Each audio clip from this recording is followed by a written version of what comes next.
like this.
Welcome everybody.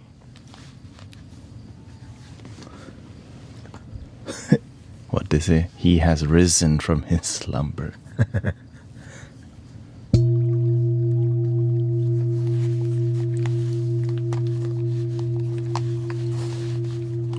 We back in action. Welcome. Yes, I did upload, a short video. Welcome Vivian. We got Carolina. We got Smoke, Holly, and Pam, Sheep Boss. What's up? Welcome Sister Bella.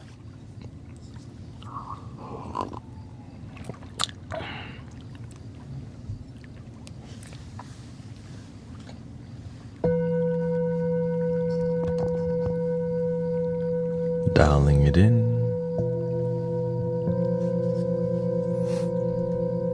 Some, you could say it's espresso, is it? Espresso. Yeah. Welcome Grace, welcome everybody. Had a good time with my wife and the Mystic Village.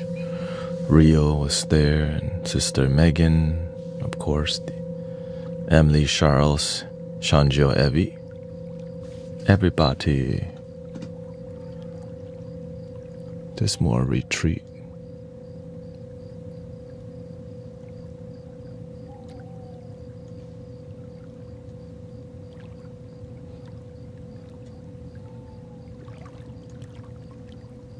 Which inspires us to make another retreat in the future.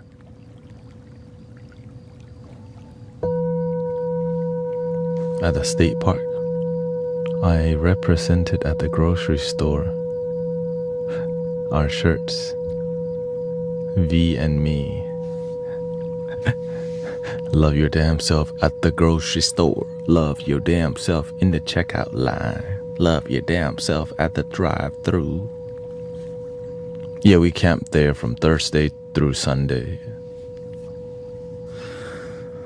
With nature. I don't remember hearing any car noises at all, so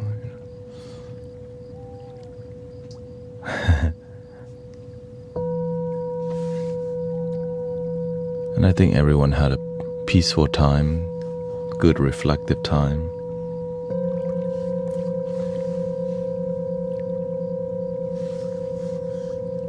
Mystic Village camp out.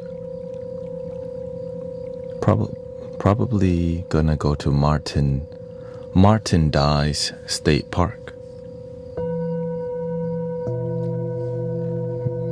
I'm glowing. It's because I got this on. There, see? And also I got a tan. You know, when you're outside a lot, you get the tan. Yeah. And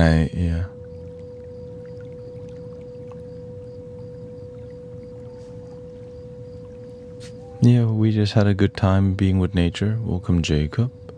Zero value life here. It was more of a camping rather than we went to camp more than go to medicine for the people. It's more of a spiritual festival.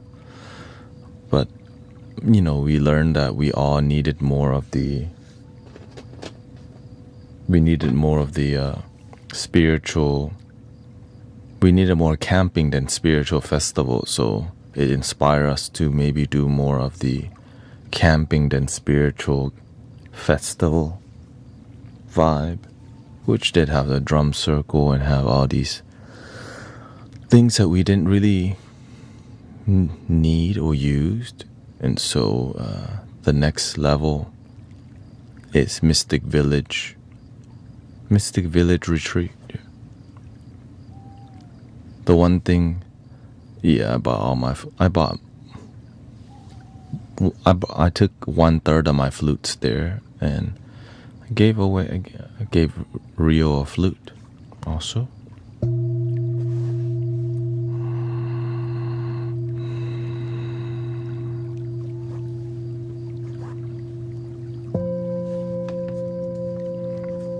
Shout out to Rio. Hope he had a good time. I think he did. Really interesting. What people didn't like was that at 1 a.m. they were still playing some EDM music. It wasn't too bad. It's just more spiritual festivals aren't necessarily spiritual retreats for everybody, you know. A spiritual retreat needed a bit more silence. Spiritual festival, a lot of noise. Oh yeah, Sister Megan, right there, got to play almost all my flutes.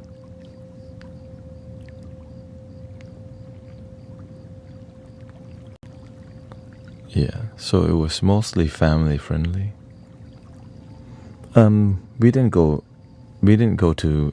to any workshops because I kind of don't believe in that style of healing, facilitating short workshops for an hour. It needs to be more of a community with strong leadership. Workshop is like more skills, but not enough devoted practicing. So I don't know if anyone in the group went to any workshops.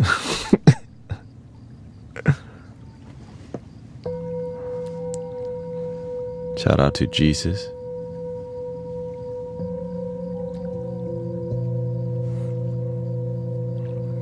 I do believe in God, the God of love, which also includes Jesus Christ. Look, some people's Lord and Savior. Yeah.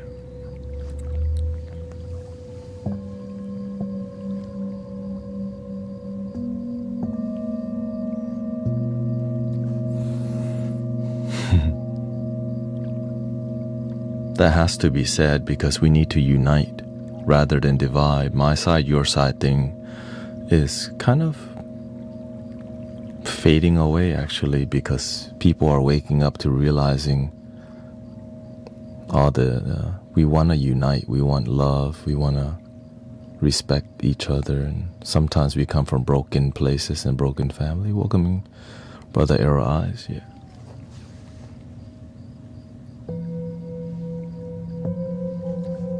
It's an old message. It's just people are waking up more than we realize in the complete sense of enlightenment. It's just sometimes we've been deceived to think that there's a bunch of idiots around on the planet. The news makes us seem there's a bunch of negative people, but the truth is there's more people waking up than people asleep than ever before on the planet.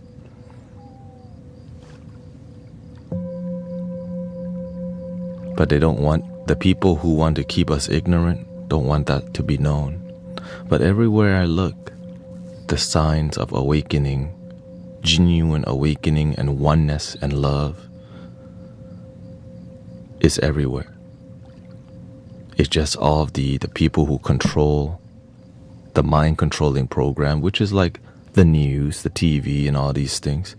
But the more I start to see, but the thing is there's more authentic people seek, like, you know how you can create a concrete slab on the dirt and somehow Mother Earth still cracks through the cement, right? That's what I'm talking about. And imagine over time, as we have stronger roots and become more grounded, all these roots just like destroy this rigidity that humanity was. And it just like, we like to be peaceful, by the way. You can't get rid of me. You know, some people, you know, sometimes people see wildflowers as weeds, right? Like in your yard, right? And we get the spray, tss, tss, which is right, fine. But then when you are out in the nature, that's not weed, it's just wildflowers. But in the inner city, there needs to be order and things, right? But right, systems work until it is missing love. And so going out into nature, you kind of, you start to, well, you know, this is like the longest break I take in a while. I didn't even live stream at all, which allows you to kind of contemplate, you know. Necessary, especially when you live a devoted, busy life. To be in nature and to be slightly uncomfortable, bugs everywhere, right? Mosquitoes and unstable ground that may be uneven, sunshine, you know.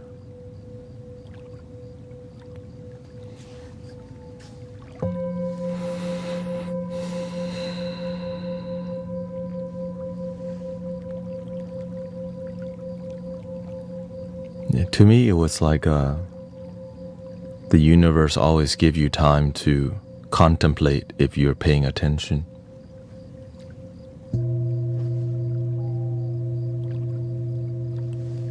Which is why I kind of don't believe in the vacation. I think I believe in retreat more than vacation.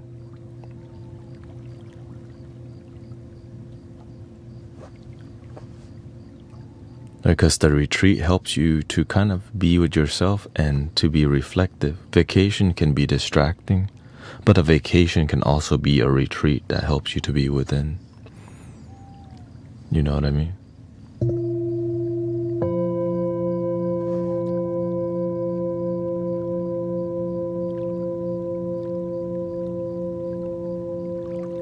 which is why Buddhist monks and many spiritual people go on pilgrimages and retreat, because it helps you to deepen your self-time and be with yourself. Lots of time to think and reflect on your life and your journey, which is very necessary. Welcome, Larger. It's a Tankmo and Sister Dory.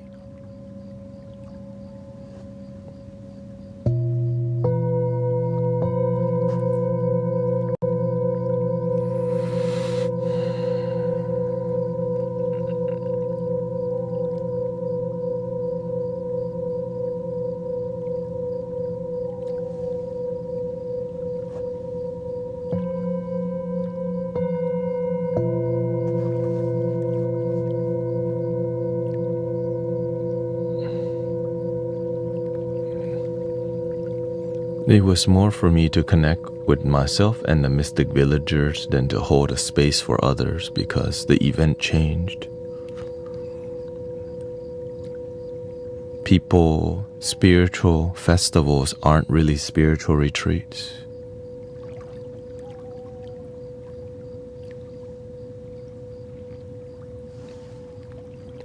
Or it could be, but sometimes that aspect can be missing, is what it slowly deteriorated over time, because it requires a good leader to create a retreat space, and it's easier to create festival than it's all difficult really, but transformation, it requires more than just creating events that sells tickets,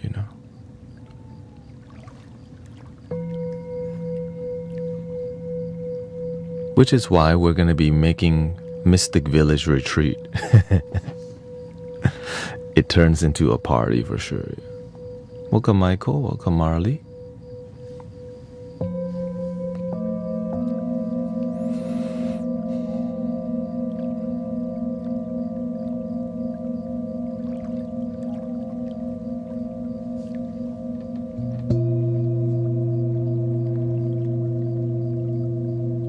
Yeah, because when we went to the event, we didn't really feel inspired to take part in most of it, because I've been going to this kind of experience for over 8 years. Burner community, Flipside, Burning Man, more festival. A lot of it doesn't lead to genuine transformation, but more of a dopamine escape. That has to be said. And so that being said, we did our own retreat thingy. Yeah. So Mystic Village went, and we just went to the lake, spend time with family, make music, light incense, practice some gratitude, play some music, light the campfire, and made it a more grounding experience. We went to the drum circle, which, when a drum circle or any circle lacks leadership, it gets wild, which is very natural, right? Hippie style. There's a time and place for that, but a lot of it doesn't lead to transformation, which is why many people are part of healing communities and don't heal, because they label that community healing and medicine communities, but there's no healing happening from medicine, but there's more ticket sales. Do you know what I'm saying?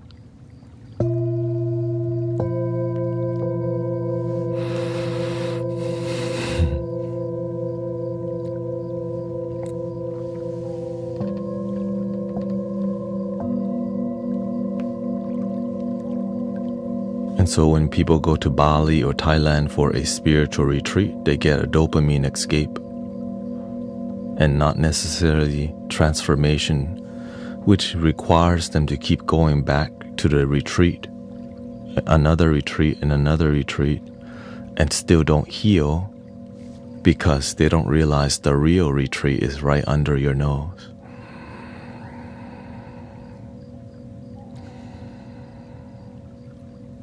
not profitable message. Again,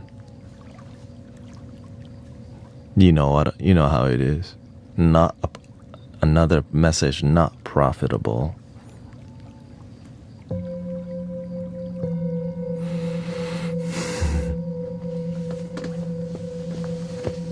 Welcome, Sister Cece and Stargazer. Sedated Psycho.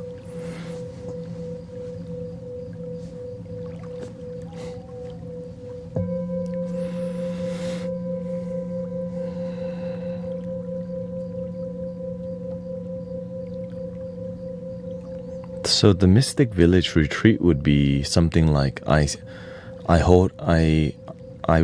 reserve a space at a state park for 50 people, and then whoever wants to go lets me know, and then we just hang out together and we do Mystic Village things like meditation, gratitude, positive affirmation, and other deep questions, and a listening space and a good dialogue space and a deep, and also mentoring people in sound healing arts, and everything will be donation based. Yeah, I think that of course you have to take the effort to get there. The donation based thing, I believe, is what transforms people's life. Because first, right, if a good community always has funding already, and so we use that funding to hold retreats that are free, and if they want to donate, they can. It just makes sense. But you have to make the effort to bring your own tent, bring your own food. Of course, we'll bring our own food too, but it's good for people to bring their own food too. Well, the goal is to bring enough food, but when you're on a retreat, you don't need to eat that much anyways, realistically speaking.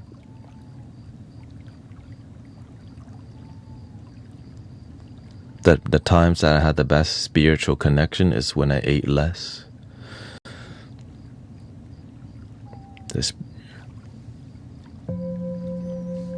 But I drank a lot, tea. Yeah, fasting is very beneficial. And then going to the river and just hanging out, also having casual time. It doesn't have to be like, we're gonna go to the river and we're gonna meditate till the water rises to our shoulders. Like, oh shoot, how long will that take? 10 hours. Like, oh shoot. If you need to use the restroom, you just do it right on the river.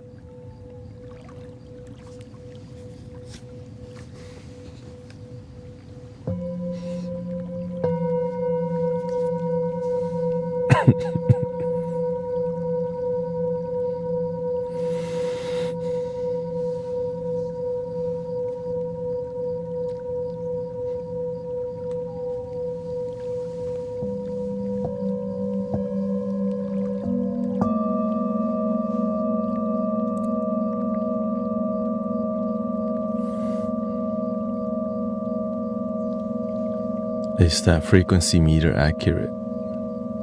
Yes, but it's tuned to 432 hertz instead of 440 hertz. So the center line is tuned to the A4 432. So this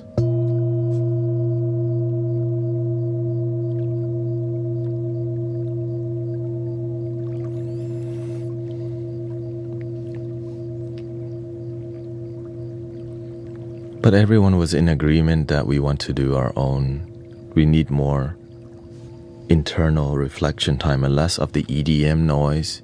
More the drum circle, we learned, okay, we like the drum circle, but it was very ungrounded. Healing, and it can be done in a sober way, because a lot of spiritual camping is about going to do shrooms in a forest. That's what people will pay for. But the healing aspect, it could be more sober, right? And I mean, there could be plant medicine retreats too. You know, it definitely works. It's just the truth is that you get a lot more from sober retreats. Because why? You don't have to take anything. You just be with yourself and enjoy it. Yeah. And you save more money.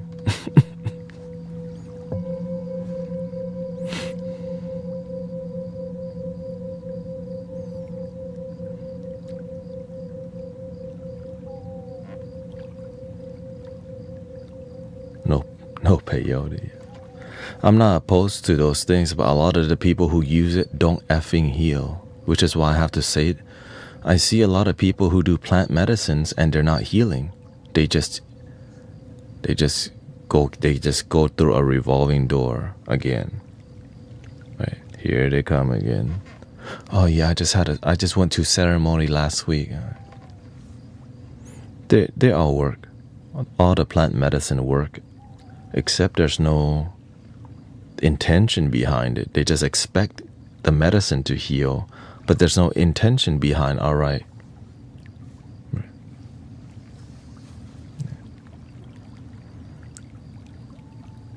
And or the other opposite is a lot of it all fluff, just talking cute, talking like we're gonna ascend to the 7D and talk to the archangel, and we're gonna co-create with the divine with the Pleiadians because of we're in a Lionsgate portal and all. I'm like,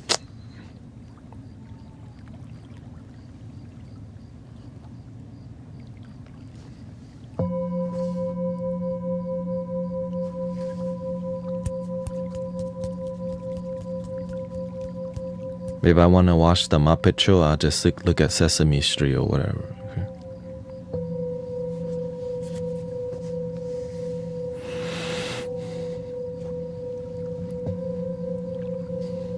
Teletubby, may be even better.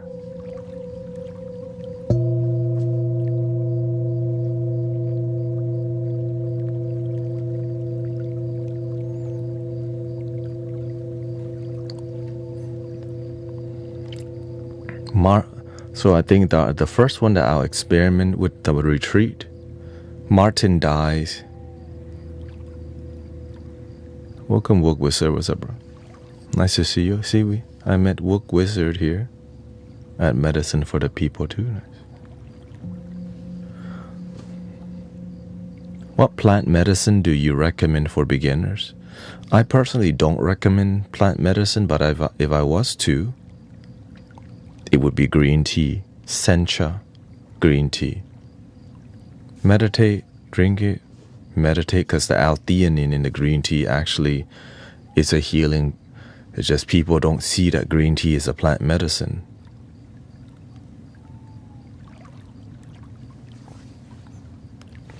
Even coffee, okay? Right, I'm taking my time to ground the beans, drink it black, and taking the time to drink it. Welcome, Brother Huma.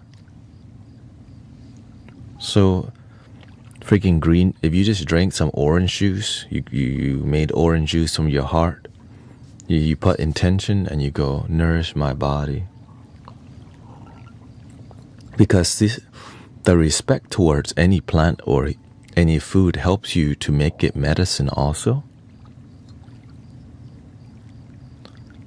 Yeah.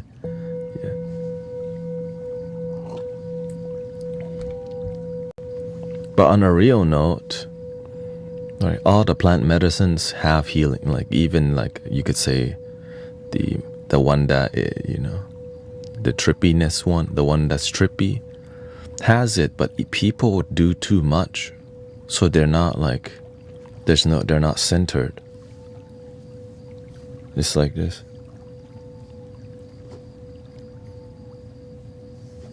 But to respect it, you have to learn to meditate with it, breathe, and connect with yourself, listen to yourself, listen to the plant teachers. But instead, it's hard to listen to the plant teacher when you're walking around staring at some rainbow LED lights and blinking hard. You know what I mean? But whenever you, instead of looking out, look within. Set your intention. I'm ready to forgive my family. I'm ready to forgive myself. I'm ready to let go of negative stories about why I can't be happy. Show me what I don't know.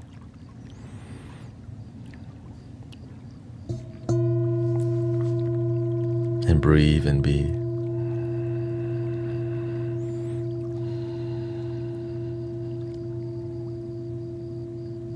The secret, like the law of attraction, of course, it works. It's like one philosophy that is powerful. Right? You plant mango, you get mango. You're not gonna plant mango and get an orange. If you plant mango and you get orange, that means you planted something else. If every day you complain, what do you think you're gonna get? You're gonna get more complaints in life, more negativity. But every day you practice gratitude and thanksgiving, your life becomes full of gratitude and thanksgiving. Every day you say, thank you for my health, wholeness, and joy. But what do you think is gonna happen in your life? But you don't just do it for one day. $1 million. Om Shrim Brizzy, give me more money. Here's the catch. If you practice the law of attraction with your mind, you don't get what your mind asks. And if you do, it'll make your life miserable. Usually you get what you need. You may ask for money, but what you get is abundance. You get to learn about what is true wealth in life, not just making money, which is a part of it, right? But also learning to have good friends around, people who respect you, people who listen to you when you speak, right? People, when they speak, you listen to. Your life is more harmonious. That's an abundance of people who respect each other, right? You find a community where people respect each other. Even if we have disagreement, we can still love and respect each other. That's abundance. But a non-abundant community, right? I disagree with you. I hate you now because you're not from my side. You don't understand. You're on the wrong side. Like, oh, what the? That's called politics. It's impossible to make everyone happy, but if we just all focus on working on ourselves first, we all get to be happy because we work on what we can influence, which is ourself. We can influence each other, but it's a lot longer to change others. But when you become a role model of love, light, and happiness, others see that role model and shine together too.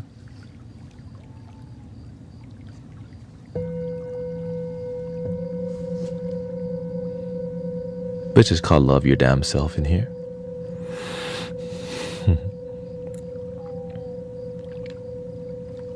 Old New, thank you, thank you, Christy. Thank you for all your blessings. Grateful for the masquerade, and I hope everybody's had a good time on here. Thank you to Krolashik, thank you so much. And Christy and Indo and Ito and Adam's Apple, Rainy. 3 months sobriety from plant medicine, says Dory. Welcome. Super Ultra Turbo. Jenny G here.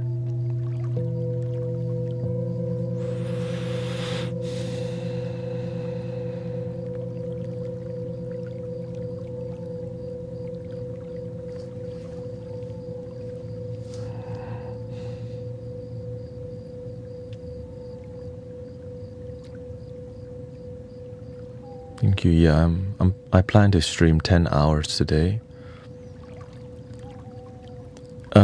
Yes, today Rio leaves today to go back to Montana. Yeah. So he like the event ended yesterday, and then he's leaving today. Yeah. I wouldn't say I had fun. To me, I had a good time with God. I get a good time with myself. I get a good time with Mother Nature and the mystic villagers, you know.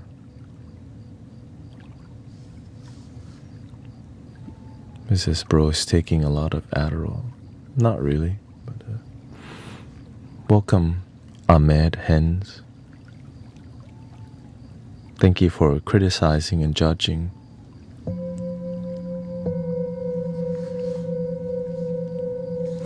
Are you doing 5 hours and then I'm gonna do 4 hours today and then 6 hours or 5 to 6 hours tonight? But this Wednesday we have Unity of Houston, so that is, yeah.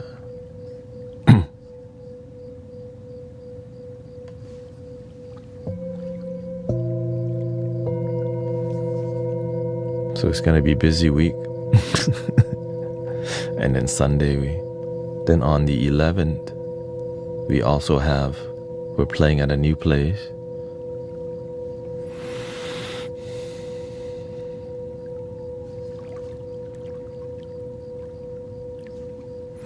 Now the reason I'm like this is because meditation, and also, you know, I'm looking at when you're helping people online,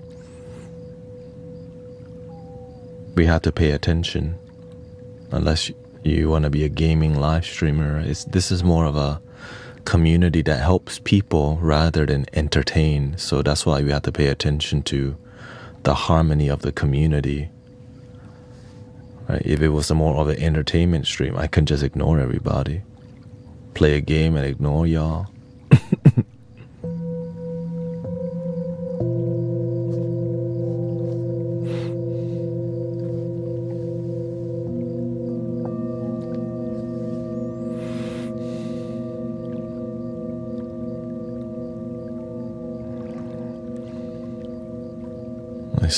I'm starting a new job on Wednesday. Hope you have a good time in your new job. Thank you, Marina.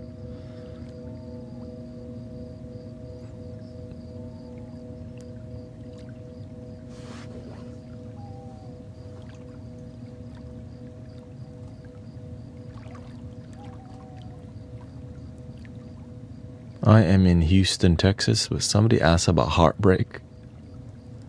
Thoughts on heartbreak? Though you are entertaining to you. Love your damn self. When your heart is broken, it's your ego that's really broken, because true love can never be broken.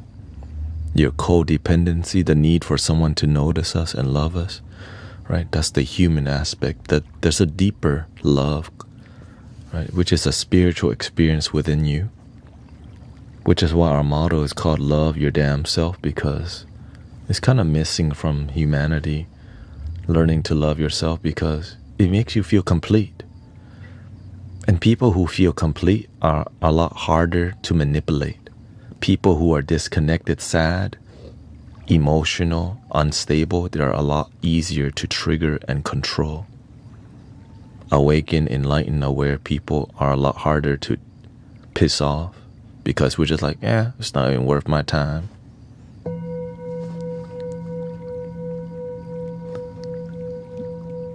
You feel me?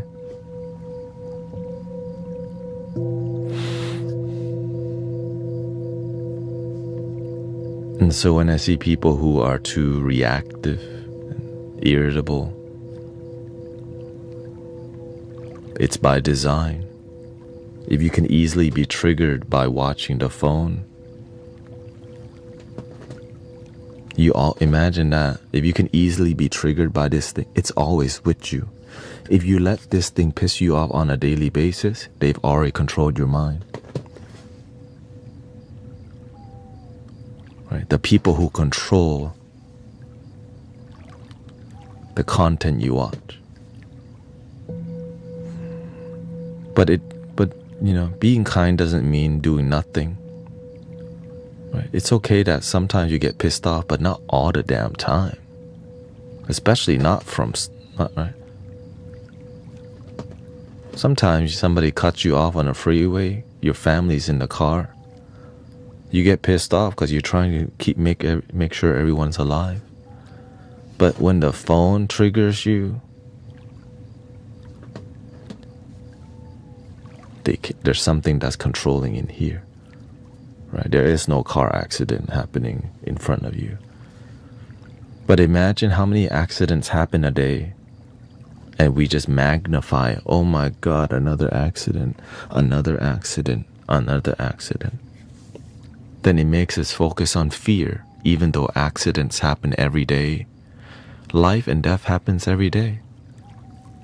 But the more we get manipulated by magnification of natural phenomenon, life and death, and used to control you, then we end up living in fear instead of faith, gratitude, and joy.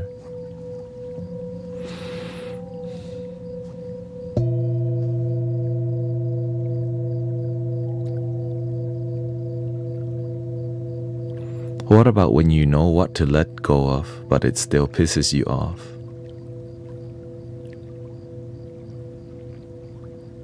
When you know what to do, but you don't do what you know? Well, then you're gonna continue being pissed off, yeah. You know what to do, but you don't do what you know. Well, if you don't practice, then there's no result. I know how to be loving, I just don't do it.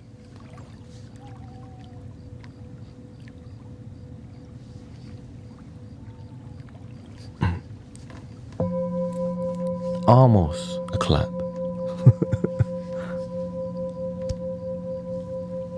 I guess it. Well, imagine you start doing what you know. Then you start having results of peace and love and compassion, rather than just catchphrases of nice people. We are love your damn selfers. Love your damn selfism. But you don't do love your damn self. You just identify with it.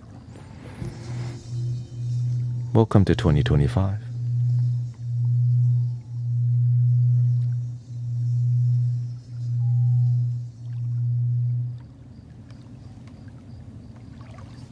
Thank you for the birdies. 3 little birds push by my forehead, singing sweet songs.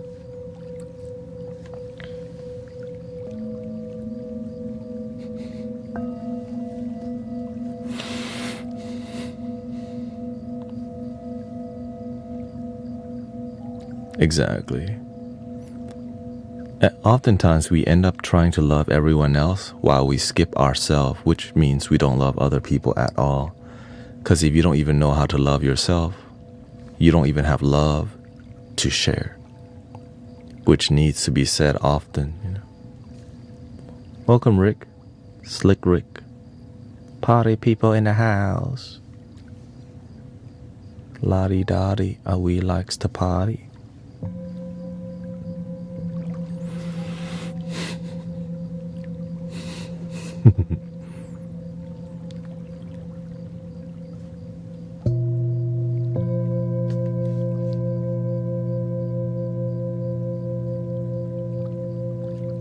Oh, you love the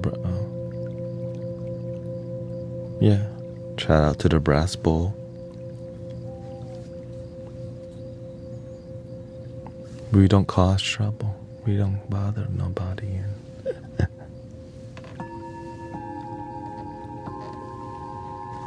The human beatboxer. The grand wizard. Hit it.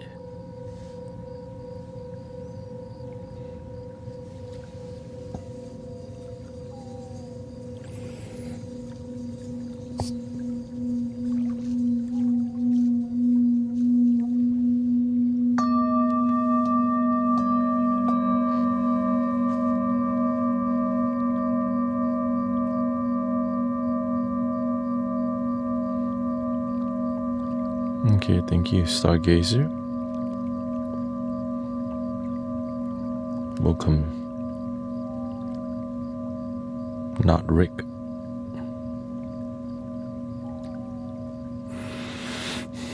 Southwest Houston. Shout out to the South Side. The South Side. Yeah. I know this stream can be confusing for people because we just kind of do whatever that is we feel like it, but keep it authentic and genuine. Like, is it rap or is it not rap? Is this serious or not serious healing?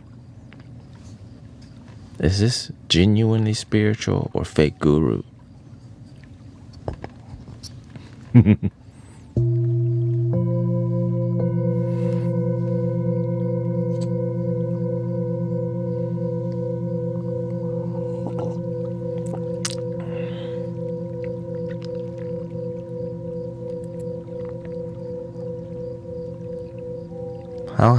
I never heard of a guru listening to Dougie Fresh.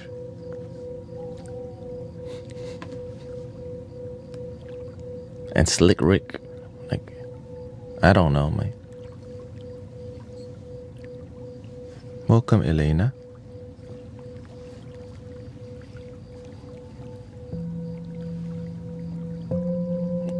I stopped listening at 2 Chainz and Migos. Okay, that's it.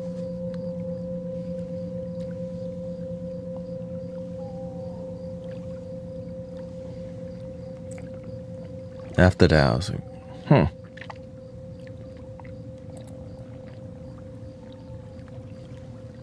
And with the EDM, where I stopped at what? Tycho, the Calvin Harris.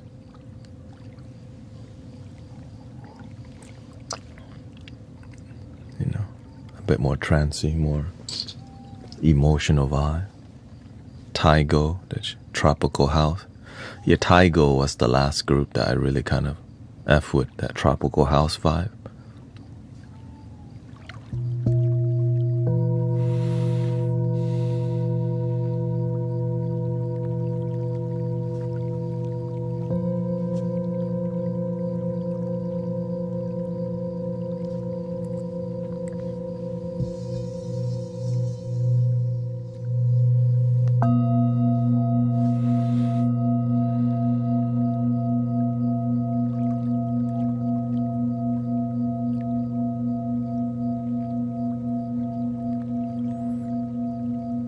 So also, Sound of Pangea is live too, so shout out to brother, what's his name?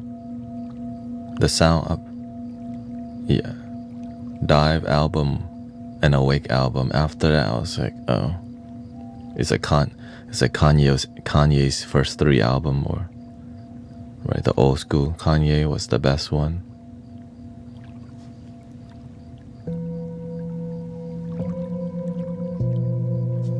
Welcome, Cat.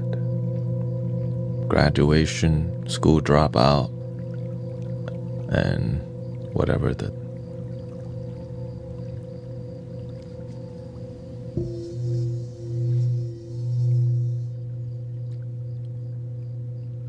Jesus walk. Give me away.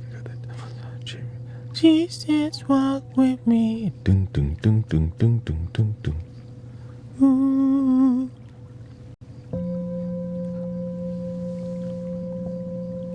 Drive slow, homie. What I do, homie? Shout out to that song. What a good morning. Oh. Thank you, Elena. Nice to see you again. Shishi, thank you for all your support.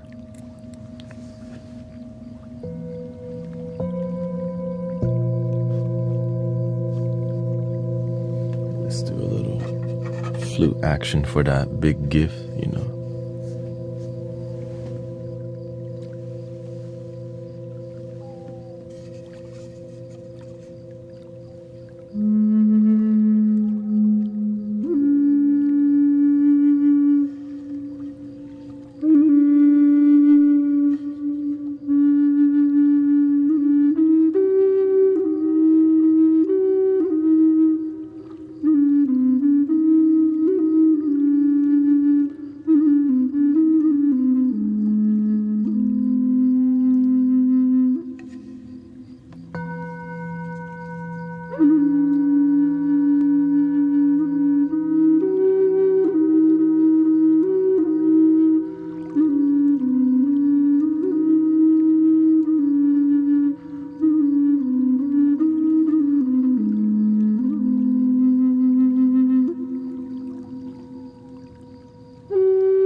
Welcome Shifali Garg and Gary, Kinda Love. Welcome everybody. Yeah, we focus on authenticity and just being ourselves. Don't need to be pretentious spiritual people. You don't have to dump, you know, Slick Rick and Tupac just because you became more spiritual. You can still enjoy it and still be authentic and humble, you know what I mean? I can still like Usher, nothing wrong with that. Maybe I'm too spiritual and you know what I mean? Just be yourself, be happy, and come from a good place.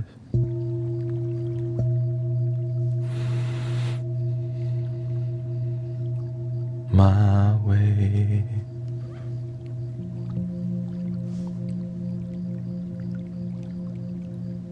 Of course, we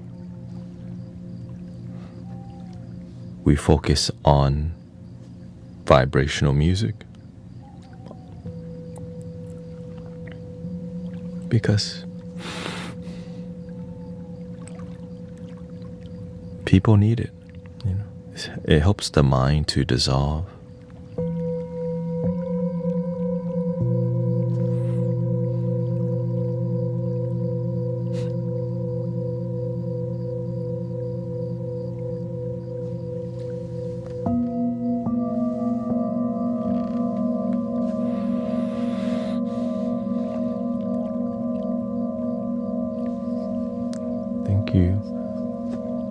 And this is a spiritual community, so it's like about people genuinely talking to each other online. Because sometimes you go to a live stream and it's so surface level, and that's that kind of live stream. But in here we try to go a little deeper with the conversation, but also we know when to stop talking, because silence is beautiful too, you know. But so is speaking from the heart is also beautiful. So having a good balance of that, you know.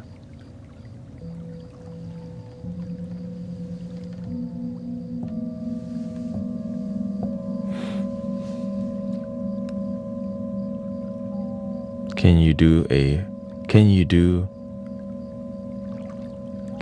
it for kidney pain? Let's see here. In theory of Chinese medicine, what emotion is the kidney associated with? Fear. The emotion associated with the kidney is fear. Excessive or prolonged fear can lead to imbalance in kidney system and conversely imbalances in the kidney. Or what destroys fear or balances out? Right?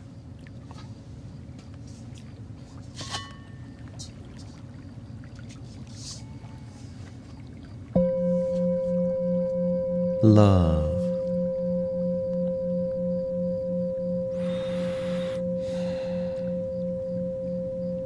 But if it's in here, then we gotta mix two sound here. Now, I don't have a big heart chakra bowl yet, because I don't have everything yet. Kind of working my way there. But we do have a flute. So here's one for the kidney. You have a stone in your kidney. Oh. Well, of course, visit your doctor first. You know what I mean? This is a wellness support. Helps you to ease and heal.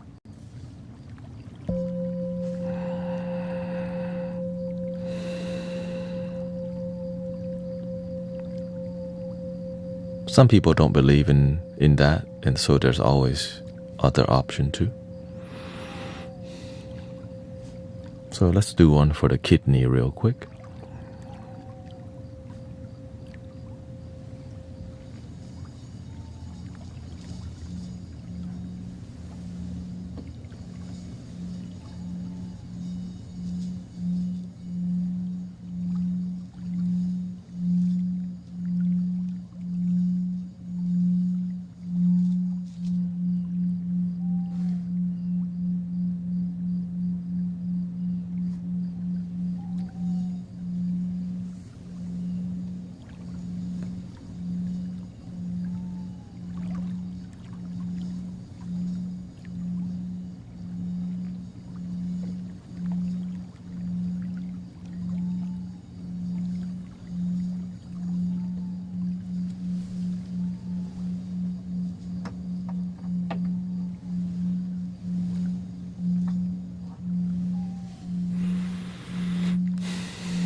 And when the heart is open, then you rumble the body. Right?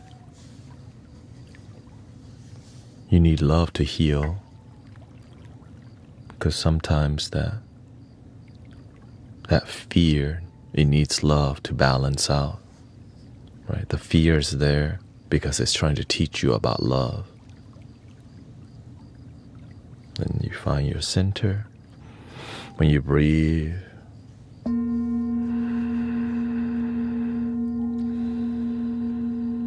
energy flows. Here we go. A little bit rumble. Let's get ready to rumble.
Yes, I went on a 4-day retreat, basically. So we'll come back to the Mystic Village experience.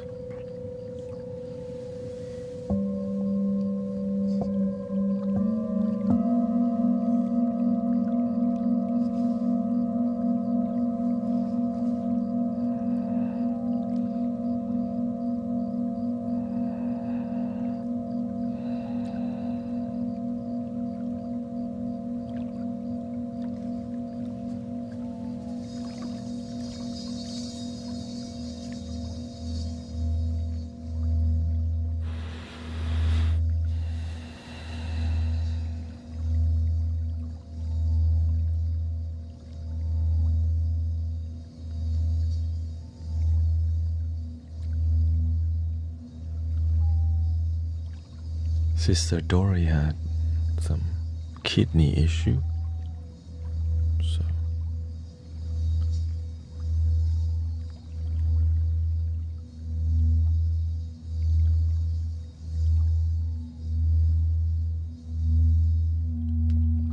which is related with fear.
The solar plexus, you can feel it, especially at this frequency. You can feel it rumbling in your body.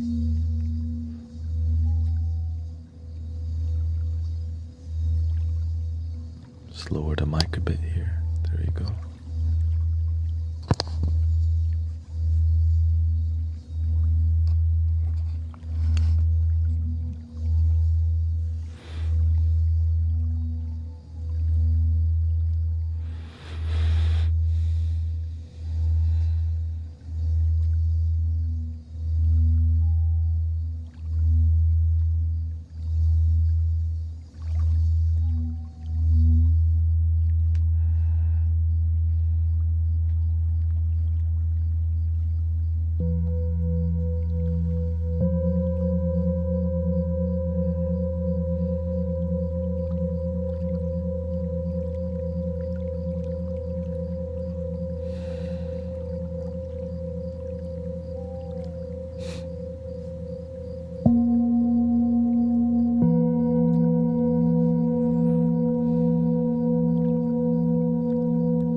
Breathing in,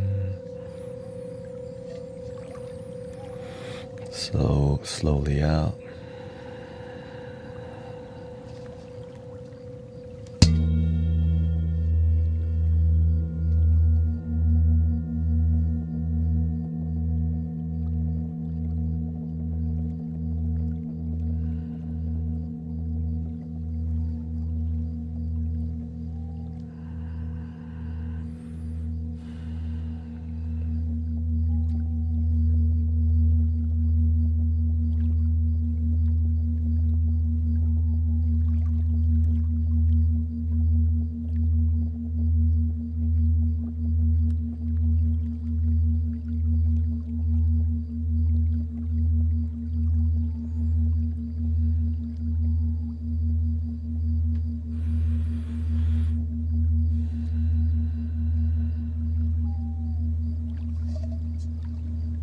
Inhale.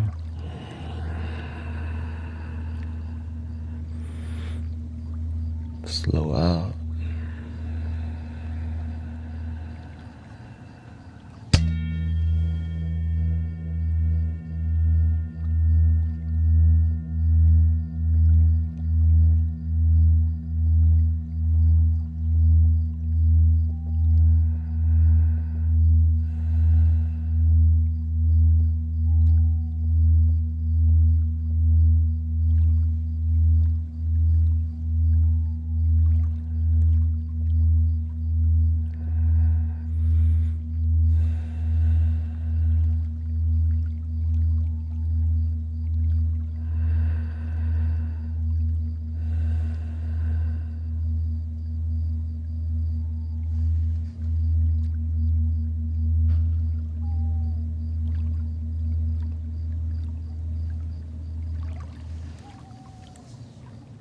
If the vibration is too intense, don't close your eyes. Keep your eyes open and blink and breathe, because the blinking helps you to be more present. Inhale, slowly out.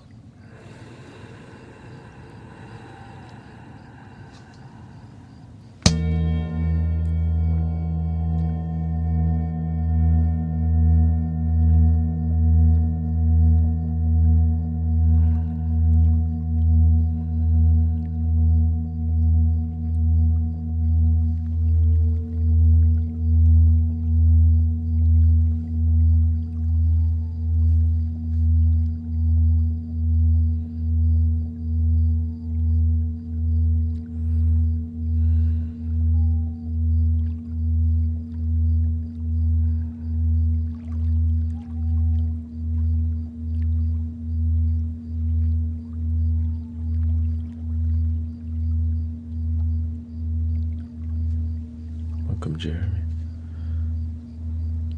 Congrats to Dragon Fruit, who got a flute. Bought a flute recently.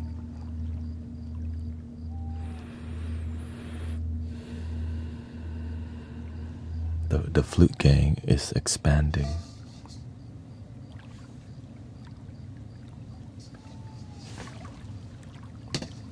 Let's go to this one here. Here's the G. There we go.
How are we feeling?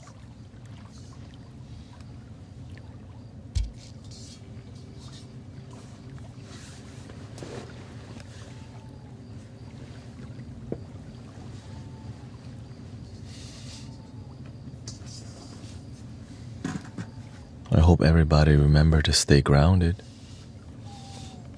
She says it subsided.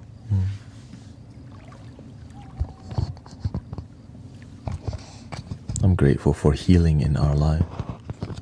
Sometimes I didn't even know what healing was.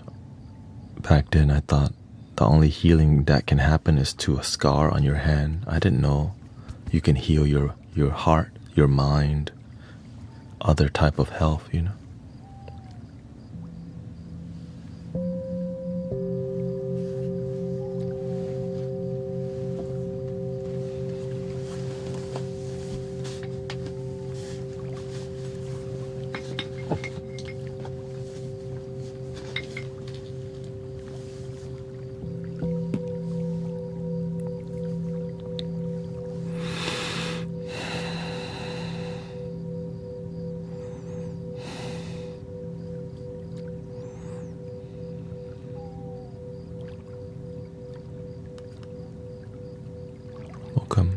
Daniel-san.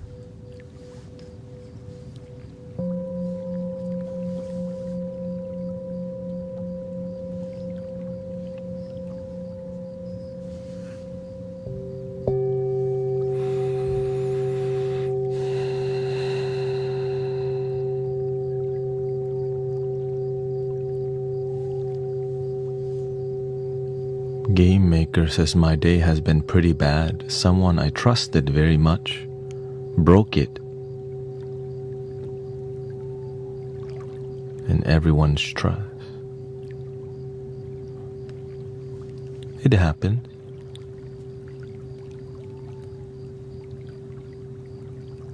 But at least you don't have to break your own self-trust and integrity. Other people can lose integrity, but don't lose your self-integrity. Right? Because that's their life. They have the free will to do what they want. And when someone shows you who they are, believe it.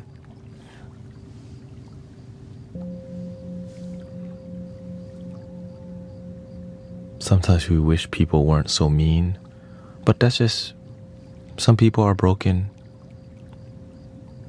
and hurt people do hurtful things, right? And hurt people sometimes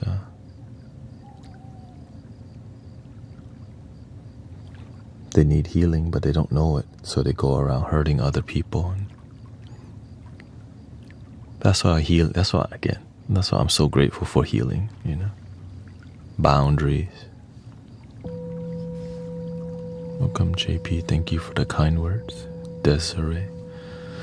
My schedule is the same. I just took a 3 to 4 day, or a 4-day retreat, Thursday through Sunday, to go to a spiritual gathering.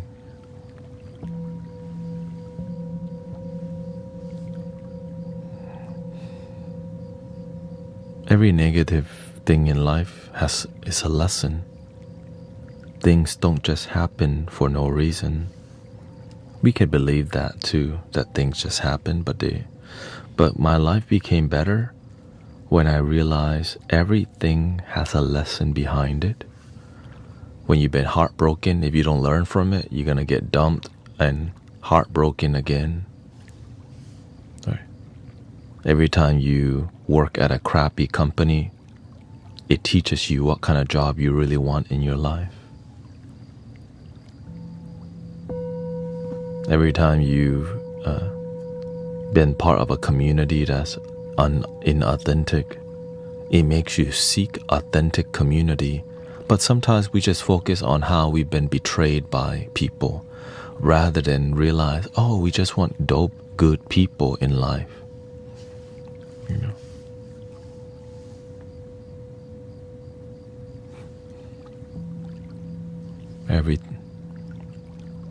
My life definitely got a lot better when I started treating negativity as a teacher rather than a misfortune,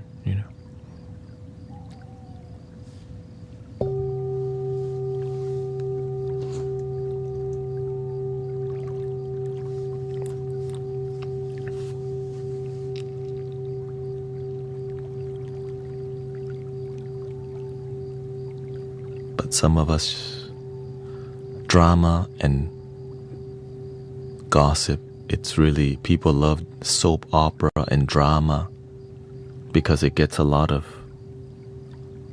right? It's entertaining, even though it's toxic. Some is a real drama and some is made up.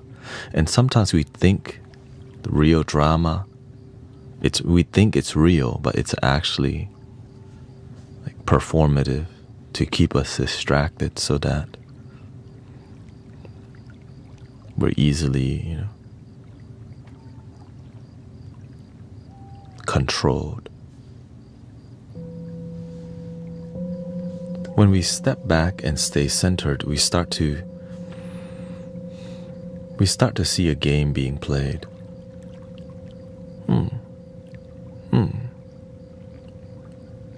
And then sometimes you're being played, but you don't even recognize it because you've been playing that game since the beginning. right? There's some programming in humanity that's there to control rather than help it.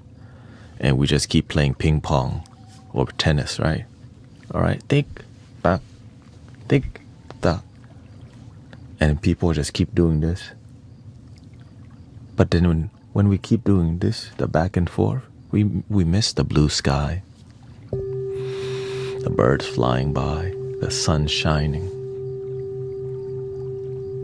Tick tock, tick, like oh shoot, you don't have to watch it. You can just stop, breathe, and see the sky.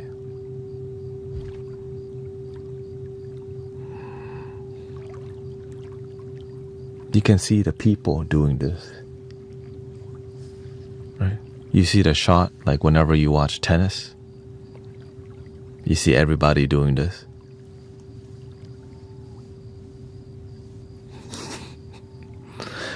But it's fun to watch people do that too. You're just like,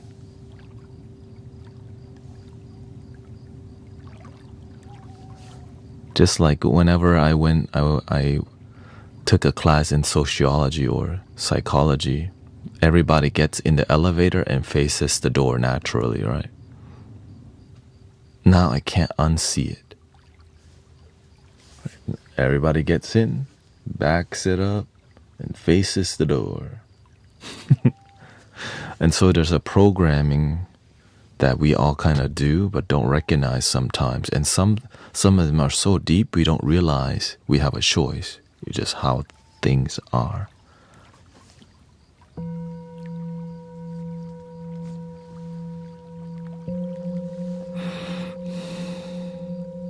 But when you step back and see the big picture, you can't unsee it anymore. You actually start to lose friends when you start asking too many questions. And sometimes it makes you seem like a conspiracy theorist or seeker and all these, but you're just trying to get to the answer, and it doesn't seem like anyone else is trying to figure it out genuinely. But you can't unsee it when your eyes are open. You just kind of, some people don't go all the way, they just go like this. Like, oh, what the heck? Wait a minute. Is this reality? Is this real life? Or is this the truth? Wait, I don't want to see that. Oh shoot, no. Let me play it. Let me go back to sleep. Oh shoot, no, I know I'm lying to myself. If I just keep my eyes closed, pretend this is the real, and you open, you're like, oh, what the, oh. Give me mushroom instead. I don't know. Let me not see it. Let me not see it. Let me not see it. Oh shoot, it's still here. No, let me go Labubu. Just get another Labubu. Beanie Baby now. Pokemon. Yeah, Pokemon.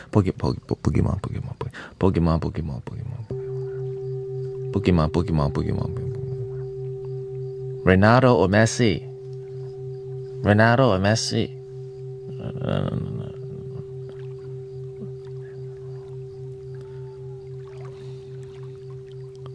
Ronaldo or Messi?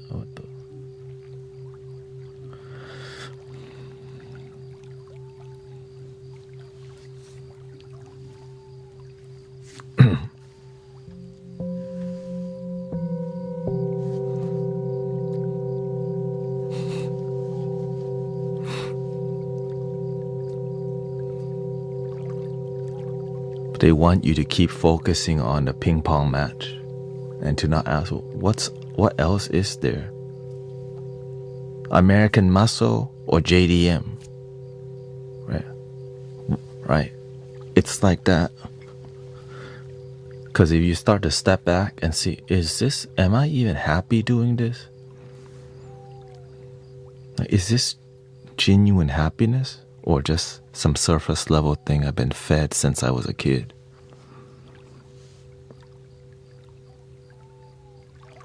No. You like Japanese car, okay? You over there, You're gonna buy Labubus and you're gonna get in line, okay? This group right here, you're gonna be stuck on this thing. But to step back and see that we all want the same thing. That true happiness. Where does true happiness come from?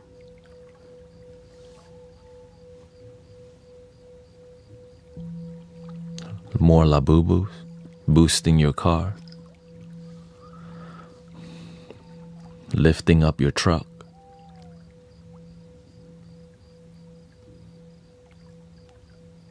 putting the nitrous in your trunk.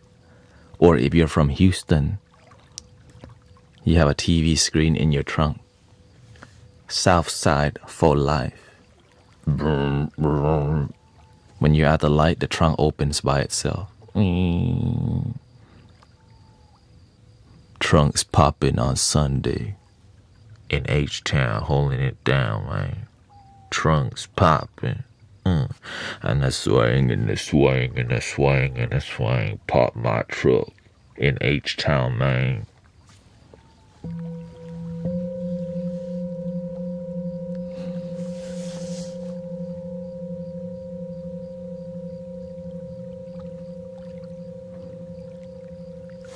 Is that happiness? It could be, right? It could be.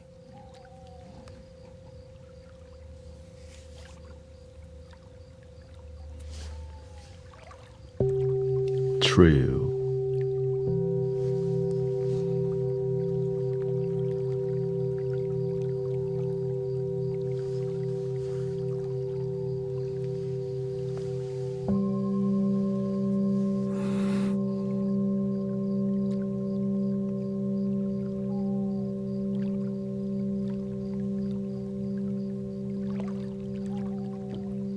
One thing I start to see is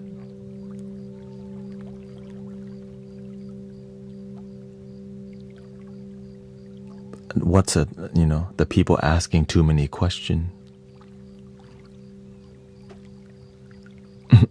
Welcome, Grace. Nice to see you.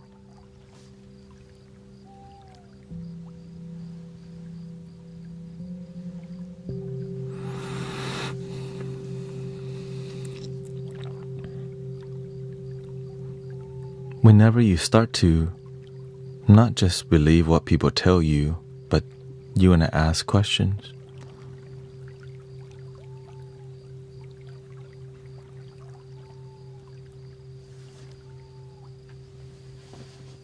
Because you don't want to you want to know the truth, so you want to see, because truth is from different perspective, right? You can learn a lot. Everyone's truth.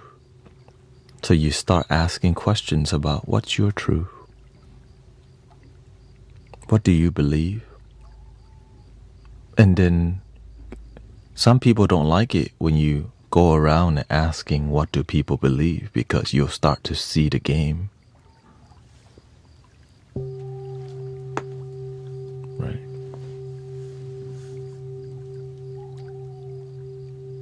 You start to see, what the Sometimes you can't even ask questions. Right? What's up with that? You can't ask no questions at all.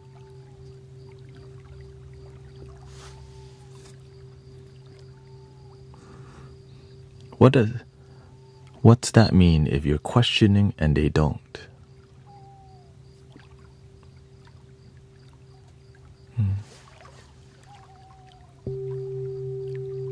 What the what?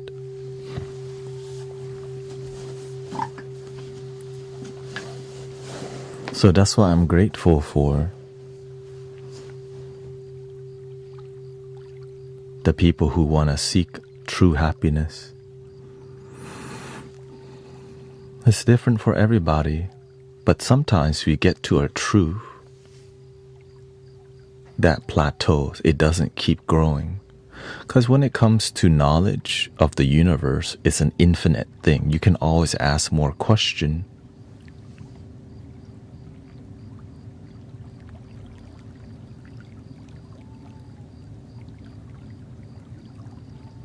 But what kind of question are you asking? Question with the intention of happiness? Or are you asking the question because you're bored? Right, so the intention is really, the more you ask question, the more you start to see the true intention of people. But then when you don't get to ask question, you also learn about the true intention of people.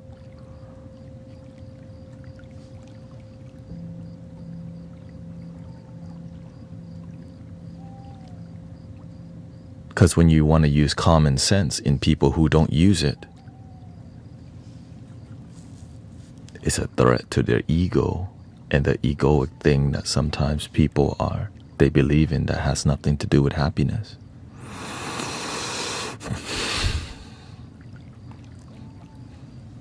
How to achieve such a voice? A meditation, get a good microphone, and live stream speaking really close to the mic without talking like this, you know. Like if I'm talking like you and not coming from a graceful voice, it's not really promoting. It's like, right, imagine I want the world to be peaceful, but I'm speaking in this voice, and no, you can change your voice. You can speak in a tone that supports peace and love and practice peace and love. And you can hear it for yourself. All right, everybody breathe in and slowly breathe out. Relax your body. Welcome to the Mystic Village. We are a peaceful community of love, light, and joy. You're not convincing nobody. You know what I'm saying?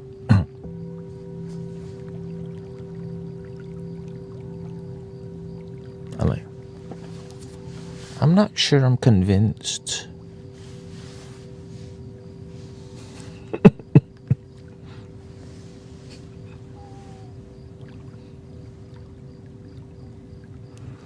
I'd like even more Oh, like SpongeBob, do you love your damn self? Like that kind of vibe. Where,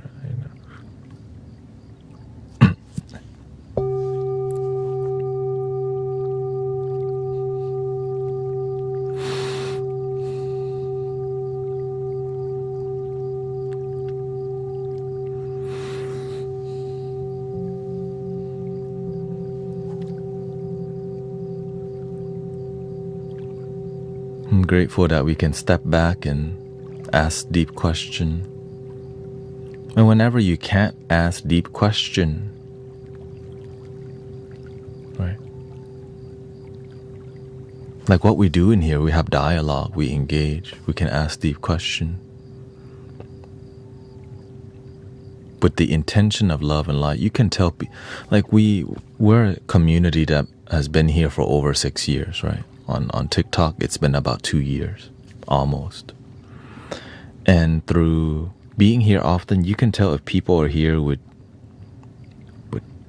good faith and positive intention, or is there some manipulation going on because we're here all the time and we have good intuition in this community as a collective. It's beautiful to see it happen too. It's like everyone goes, right, when something fishy, when people come in with some kind of agenda or something that is here not about one love, you go, I smell somebody tripping a little bit. What the?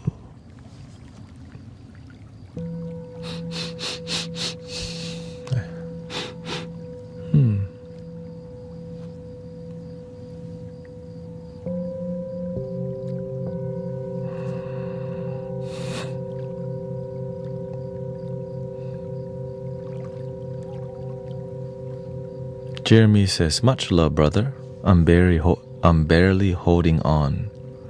I don't know what that is, 6. And struggling, you help me. You put numbers there. You have 65150s. Is that a code or something?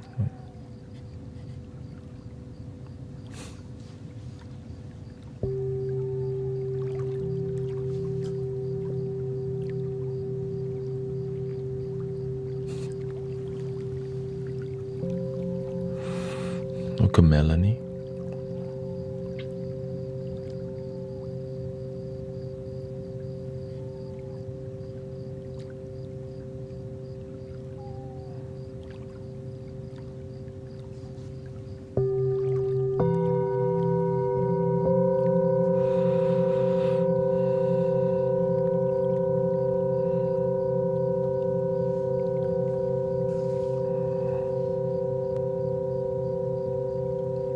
Sister Sassy Mom hanging out too.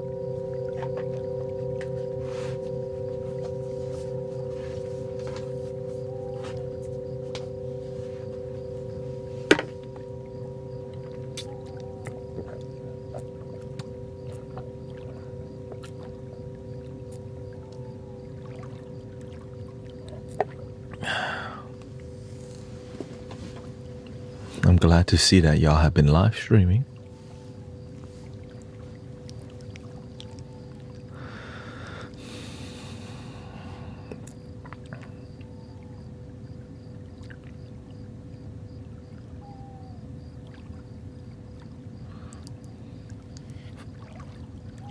High risk of self. Oh, okay. Well, that's why we're here, to be a good people to each other. It's water, I know. Not the magical juice of the universe. Water. High quality H2O.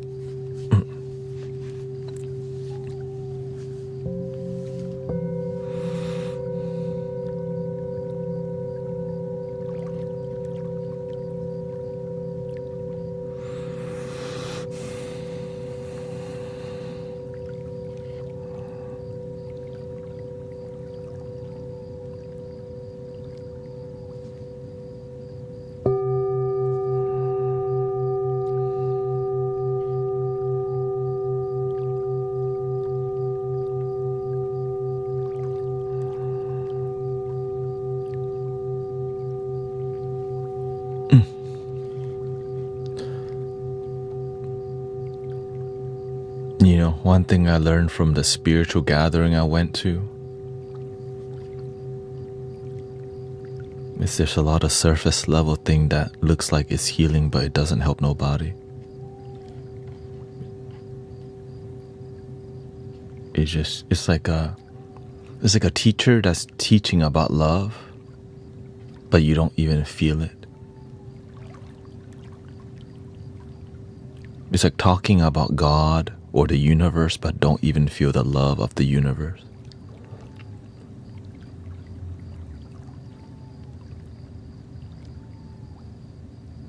Which is sad, you know. I get sad every time I go to immersive gatherings because it's a lot of dopamine and focusing too much on, you know, maybe ideology of peace and love, but to actually facilitate and create it, you know.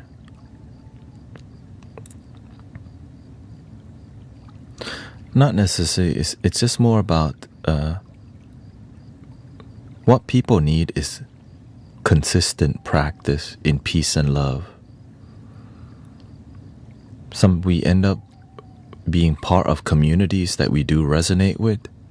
We resonate with the idea, but the idea doesn't have results in happiness. It's like being part of a community that labels itself as positive, but there's so much sadness and non-healing going on, but nobody wants to address that. Because why? What can you really do about it at the end of the day? Unless you create your own community and address it, and have healing and transformation that's genuine in your community. Yeah.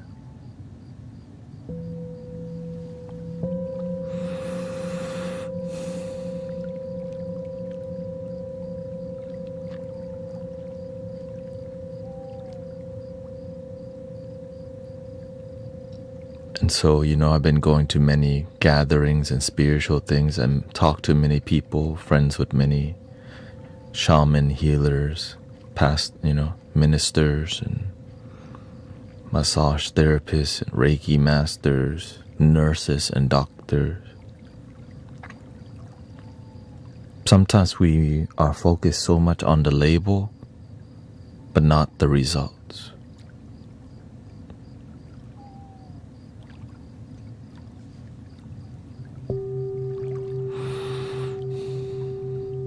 I'm a light worker sent by Archangel Michael.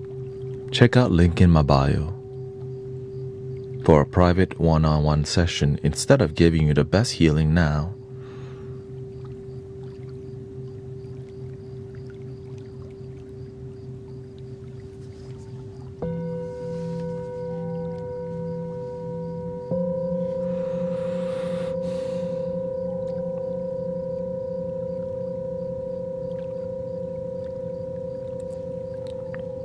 What are your thoughts on Buddhism?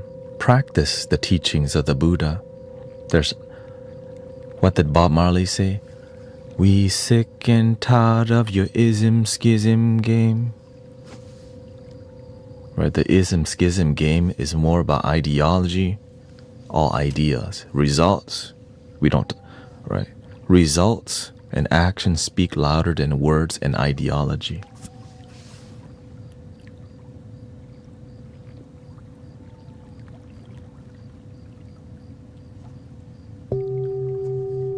We need ideas for sure.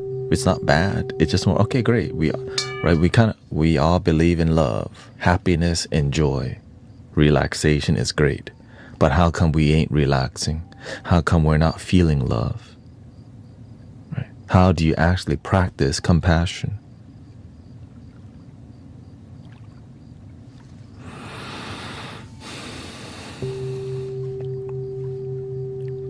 So kind of like more healing and less, more transformation, like actually doing it, rather than I'm a Reiki master. I have this piece of paper that labels me Reiki master, but then when I work on somebody, there's no transformation, right? They may feel relaxed, great, but they need a lot more than that. But what we do, they pay money, they get to relax, but we never teach them how to heal themselves. We teach them how to need us to heal them, which costs a lot of money. Instead, when we teach people to heal themselves, they could do it every day and still go to somebody if they want to. But the best way, and to me, the only way to heal yourself is for you to do it, which is called wellness at the end of the day. Wellness. Right? The doctor does their part. The plant medicine does their part.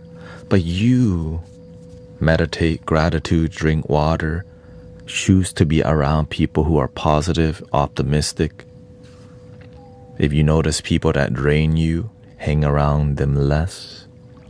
If you notice people fill your cup, maybe be around people who fill your cup more. Exactly. Give them a fish or teach them to fish. 100. Shout out to Tyler.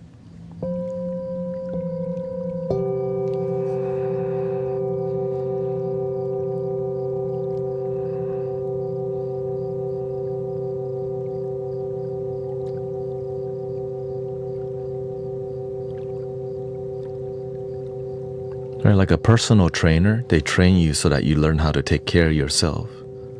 But nowadays, what's profitable is the trainer keeping you on a training wheel, needing them so that you don't figure it out on your own. Because imagine because when you mentor people to learn to connect with themselves, they go and you build more teachers rather than a bunch of followers. We have a bunch of followers everywhere now, but not enough leaders and practitioners of peace and love. Right? We need more practitioners. We need more mentors mentoring other student to be mentor rather than more followers because they pay your bill.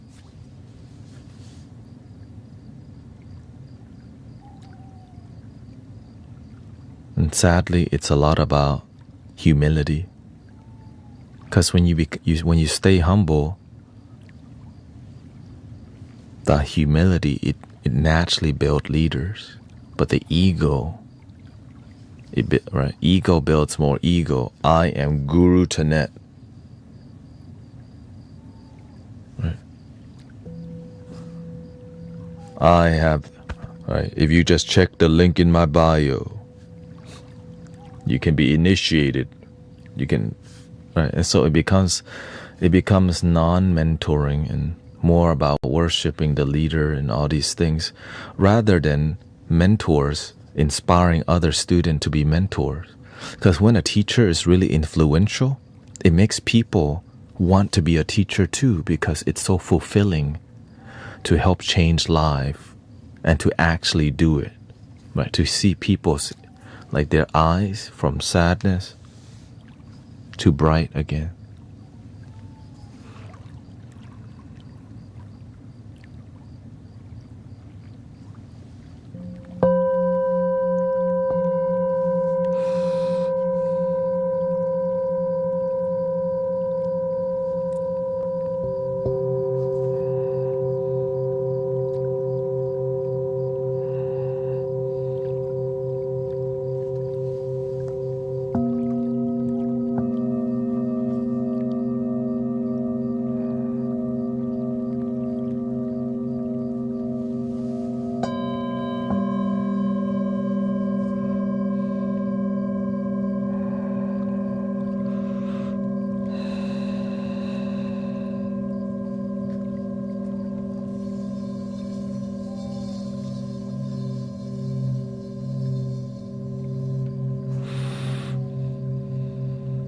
Most of these ideas can be learned for free. Teachers shouldn't want fair compensation.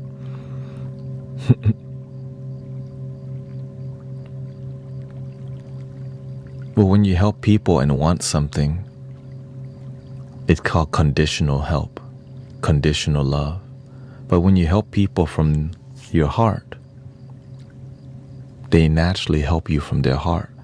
But teachers who don't do a good job, they can't do that because they don't do a good job, so people don't donate. So we just do enough to get our bill, to pay our bills, and not create transformation, because it's called conditional love.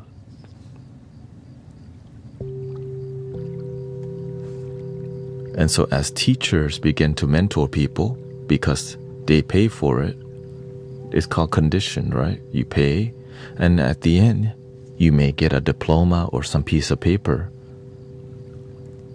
When you genuinely mentor with the founder of Reiki, you don't get a piece of paper when you learn, when you graduate, when you complete your apprenticeship, right? The results of your apprenticeship, if you become a healer yourself and you help transformation rather than just get a paper, that's when you actually graduate. Instead, nowadays, they just pay for a piece of paper, and the healing is subpar and non-transformative. Yeah.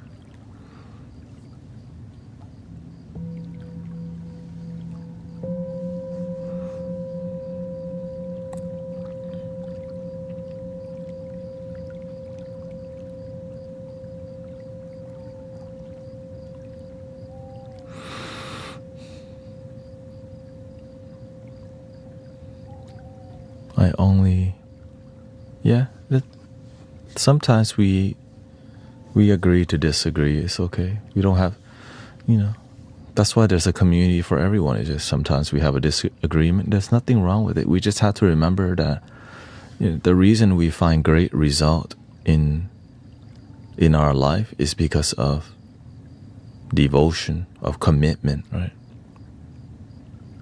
But sometimes other people have different type of commitment. And so it's good for passionate people to engage and also learn that we can passionately engage and also realize, oh yeah, We can agree that we disagree and can still respect and love each other. It's not personal. You're just passionate about your path. And to me, I'm more passionate about results than the path. I love results because people can people can conceptualize and philosophy all day, but what about the results? Results speak louder than words. Right? Actions speak louder than a word, but action that has great result is even more profound. But if you just talk only but no result, that's why I don't follow those people.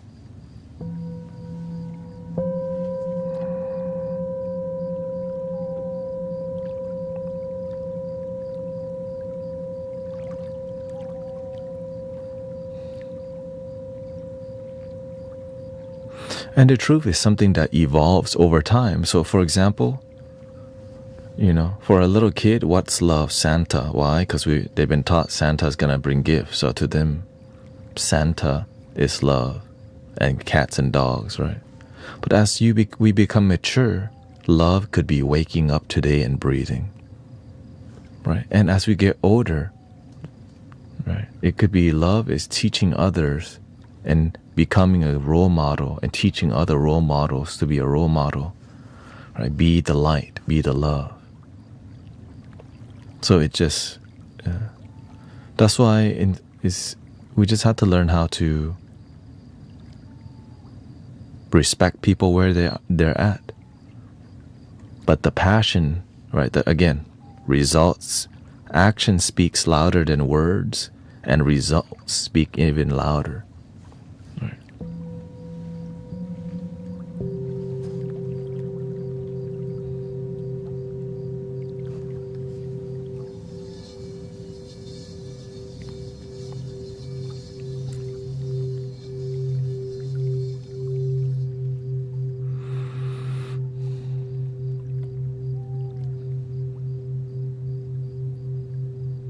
Do you take requests? 417? 417 hertz. Let's see here.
We can have deep talk if we take a deep breath.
So whenever we get into deep, engaging talk,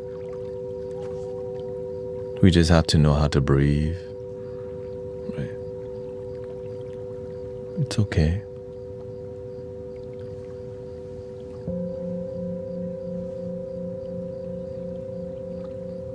Because in real life, people are scared to have this because there's no space to cultivate that's constantly keeping things grounded. But we do it in here. That's why many people are healing in this community. Right? Because we need to have the deep talk, but we're scared to offend so many people that we don't talk at all. Right?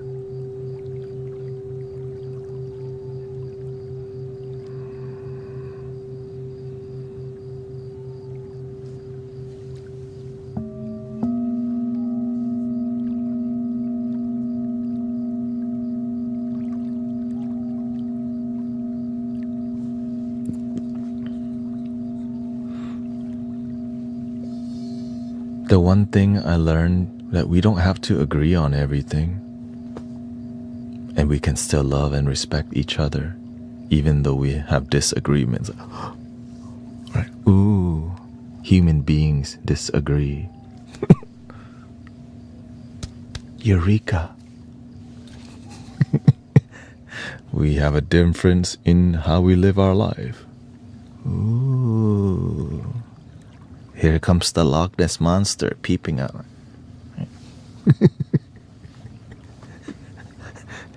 We have a difference. Ooh, here comes the dragon.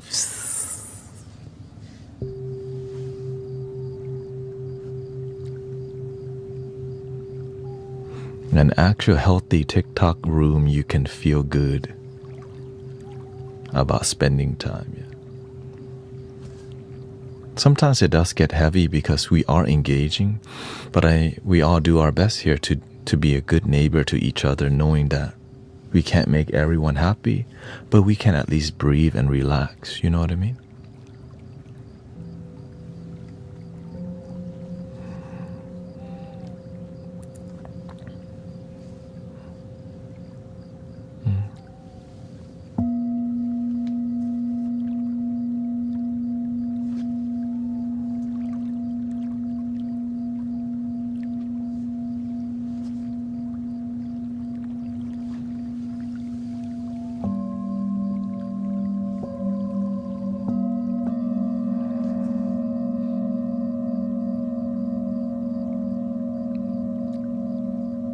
Yeah, not sure what happened, but it's all good.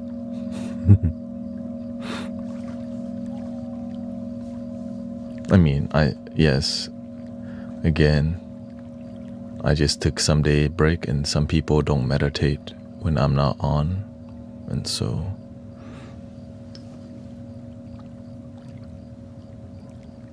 you know what I mean? Some of y'all continue to at least listen to some soothing music, but some people, they only come here only. And so whenever I don't stream for 4 days,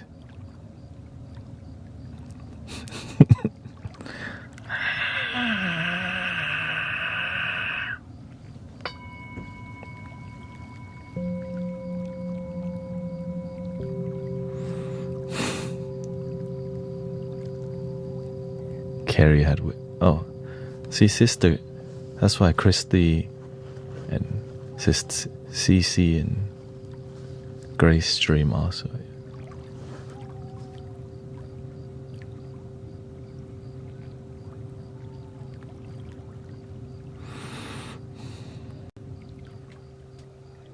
How can I listen when you keep talking?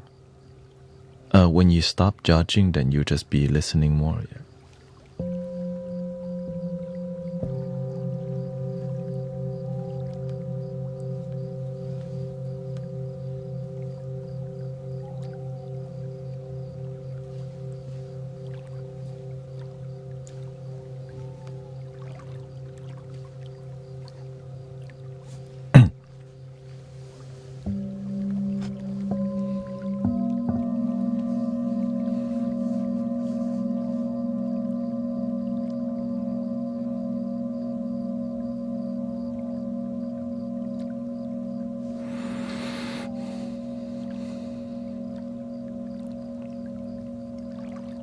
Thank you, Pops.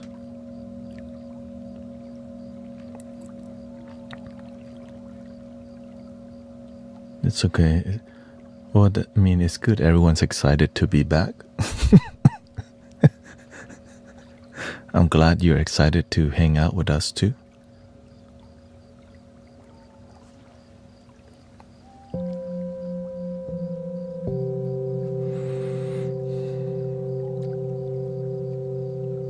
Yes, Thanet.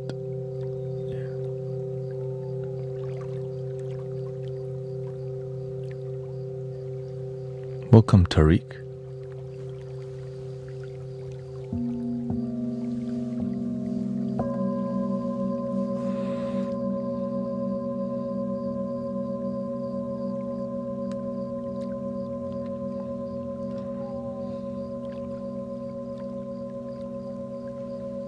No, it's okay.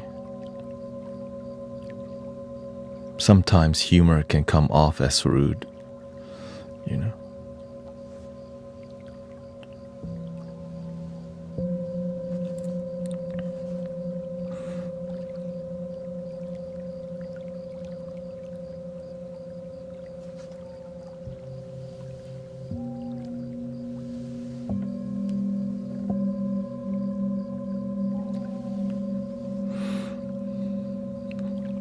In here, you know, my approach to many things is laughter and just blunt humor. But, you know, at the end of the day, we're all here. We come from a loving place the best that we can. But sometimes you're going to disappoint some people. Sometimes by accident, and sometimes when you're yourself, you disappoint some people. Like they, you know. Oh, the baby's doing great, yeah. My sister's baby doing very good. Out, healthy, beautiful, half Korean, half Thai baby.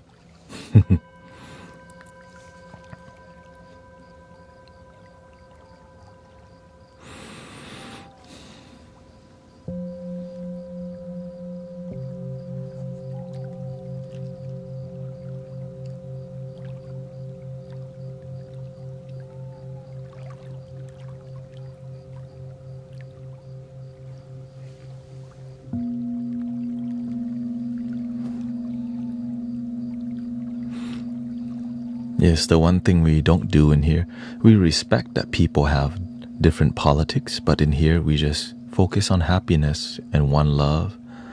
And that's why, you have your views, but we notice that a lot of the things with politics divides people. And our goal in here is to unite people because of relaxation, love, and just being a good human being to each other. It's what's needed more than ever. And that's what we try to cultivate together in here, to just be a good human being together. Work on ourselves and how to relax ourselves, and come from a community that relax each other. That's all. Yeah. Well, there's also a lot of politics everywhere already. So to have a space where it's a lot more peaceful and grounded and not doing it while people talk, it's a beautiful thing. You know, it's everywhere. It's like, so that's why people can express it, but just don't spam. Right? There's nothing wrong with expressing yourself. Just don't spam something, because it just shows you're not really here to hang out. You're just doing a quick drive-by, blurting some things. And right.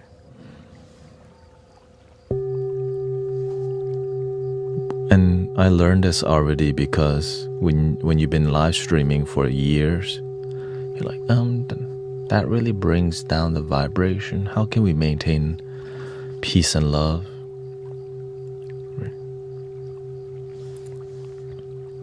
Right? How can we experience one love together? And this is how.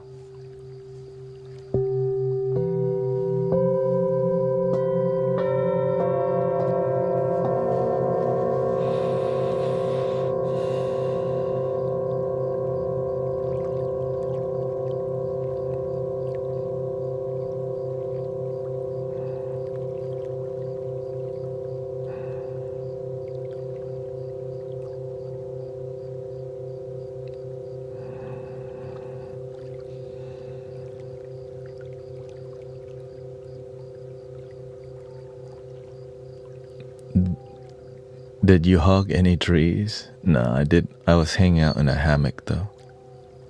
We jumped off the cliff. Not too high, maybe a 12-foot cliff.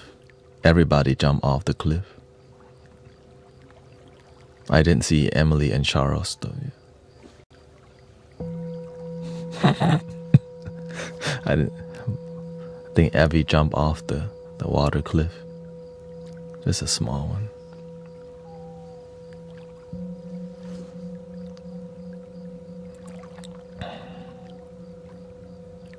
The color of the lake that we went to had some green in the lake, so it's cool to see a lake that has some green, that has a green tone to it. You know, just seeing water that's green and not toxic is kind of beautiful. Like that one time where I went with my family to Thailand, and we went, and the water was emerald green. Yeah.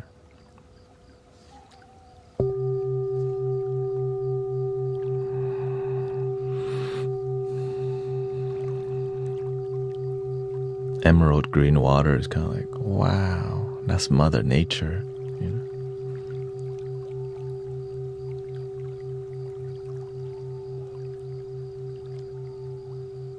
The forest was very quiet, not a lot of cicadas, but you can hear the breeze flowing through the forest.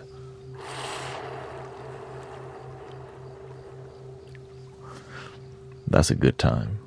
And being around a campfire and the weather is great, is beautiful, because you know, I've been camping when it's heavy rain many times actually. Camping in heavy rain is very humbling because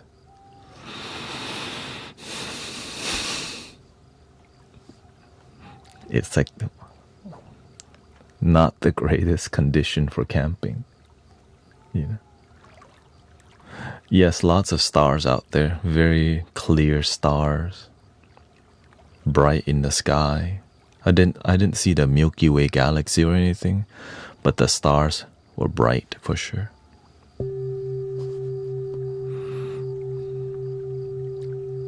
And then just hanging out with your mystic villagers, and we made, you know, Sister Jill brought some s'mores, and so we made some s'mores around the campfire, and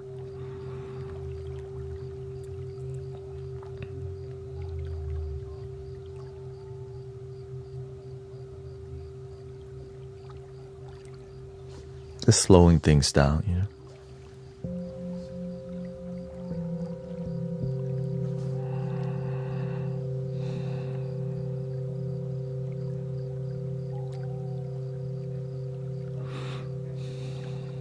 Remember to breathe in, everybody,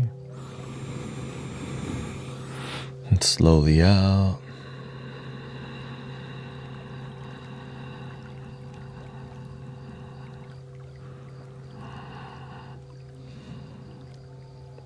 One of my favorite things to eat during camping is mushrooms, like mushroom soup.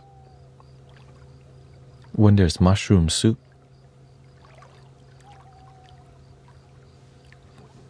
I'm happy. And the other one is roasted corn on a campfire, where you roast the corn on there. It's just magical. You just put the corn over the fire, and you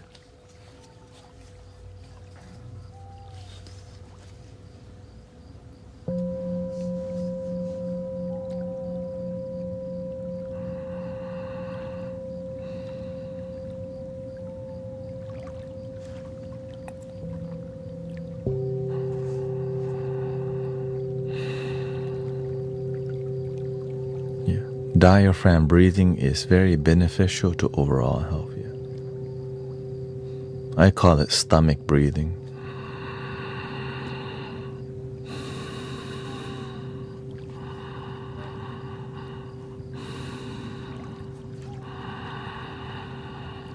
I guess it's a bit more difficult than diaphragm.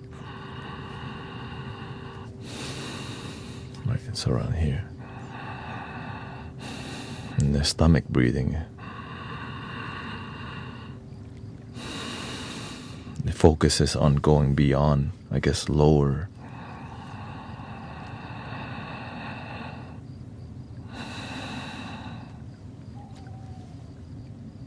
Which is a not natural way to breathe, but if you practice, it becomes natural, yeah. And helps with digestion too, because whenever I start to do it, my stomach starts. And sometimes you release some air.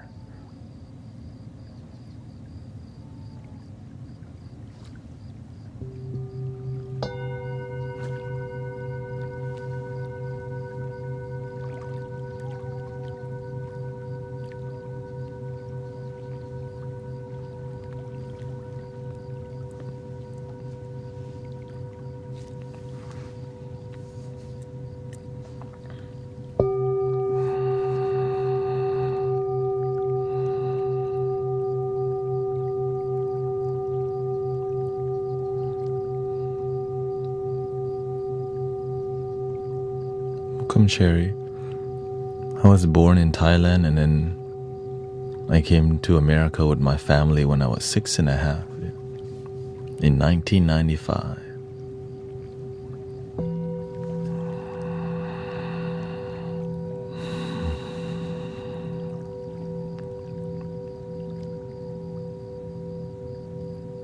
The first American restaurant we went to was Denny's.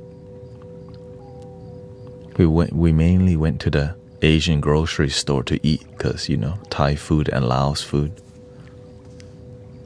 And I remember the first thing we saw on the menu was, what's buffalo wing? We thought it was made from buffalo. And in Thailand, fried chicken comes with a sweet chili sauce or no sauce. What's this white sauce? And it's ranch dressing. Like, why would you put a creamy sauce with fried chicken? But we're open-minded, and so we're like, and it comes with a celery stick too. Like, wait, what is this about?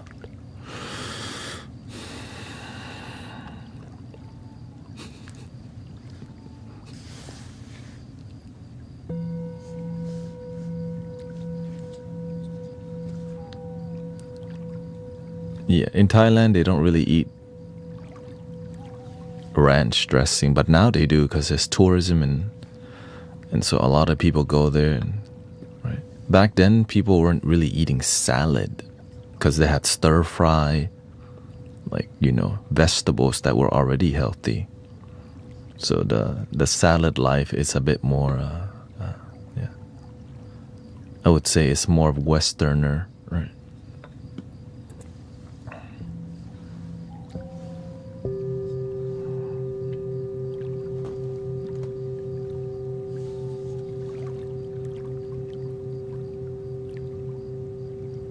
Because I think growing up I ate a lot of soup because it was cheap to make, right? And in that soup, yes, I'm gonna be streaming tonight too. Yeah, so when you eat the soup is a lot lower calorie, but the soup always had vegetables. In here, American soup is like broccoli cheddar soup. It may be delicious, definitely not healthy, right? Clam chowder soup, right? All this. And usually there's not a lot of vegetables in the soup here. There may be a kale soup or something.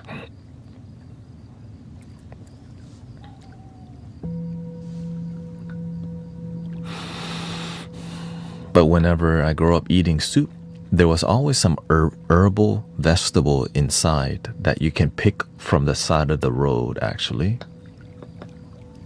Right.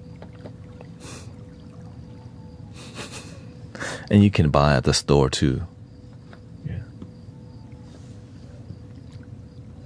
Herbs. Yeah.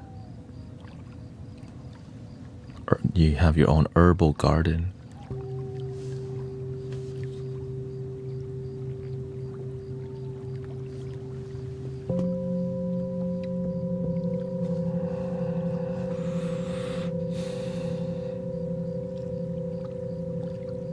And I introduced Grace, my wife, to a Thai food. It's called miang kam, which is like they use a leaf that's like a shape of a heart.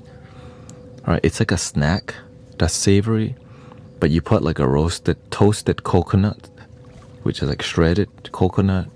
Then you add like ginger, chili, lime, peanut in there with a sweet chili sauce. And then you eat that like a little it's like very medicinal, but it's a delicious, savory kind of I wouldn't say dessert, a snack, I would say, which I've never seen anyone not like it. It's just harder to find because you have to be Thai to know about it, or somebody told you about it. Yeah. Miang kam.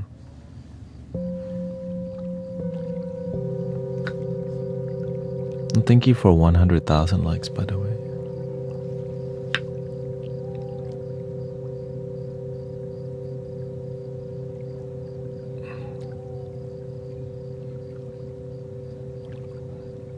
Yes, some of the stream may lag a bit more, or there's a delay on some things more. Yeah. But I don't pay for multi-streaming, it's free. Yeah.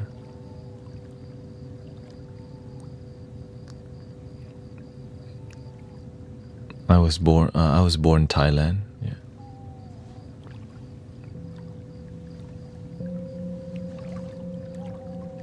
Your great aunt is Thai. Yeah.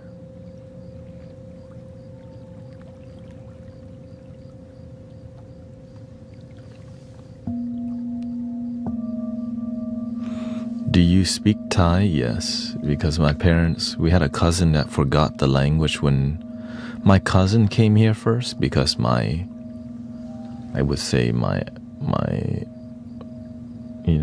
uncle came first, and then he bought, and then his daughter completely forgot the Thai language. So my dad saw that and realized, okay, I don't want my children to forget the culture and the language. So he made sure we didn't speak English in the household and went to Thai school every Sunday. And summertime, I went to Thai school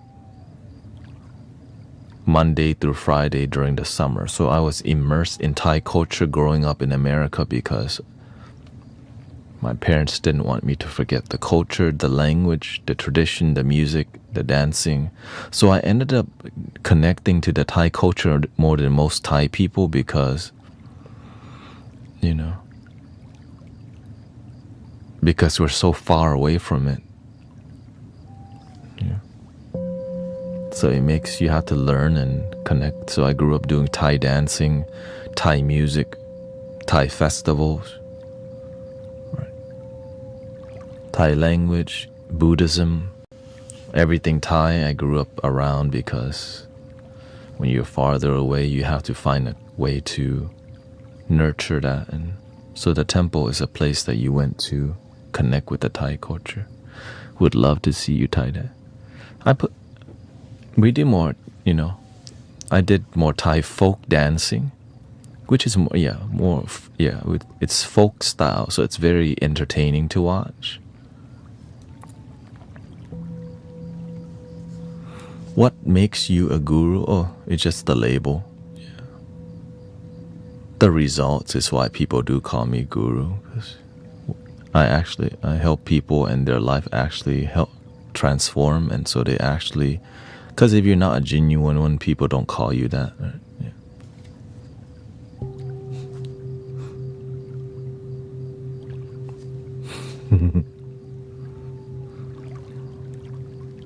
I go to our local Thai temple almost every Sunday. Yeah. I grew up at the Thai temple. But then it didn't work out for me on a spiritual level because I was seeking something deeper than tradition. I wanted to seek a deeper truth because I needed it, yeah. I needed it. So it happened. How do you help people? I help them in every way you can think of. From misery to joy. From sickness, I do my best to be a part of their healing and happiness.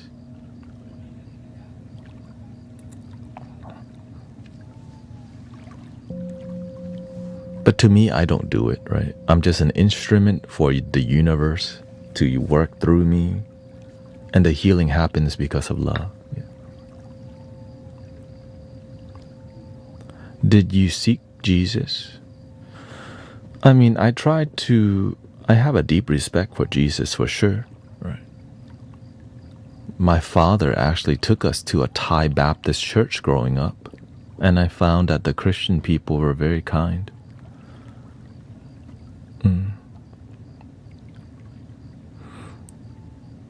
And so, religion is also a spiritual path that works for some people.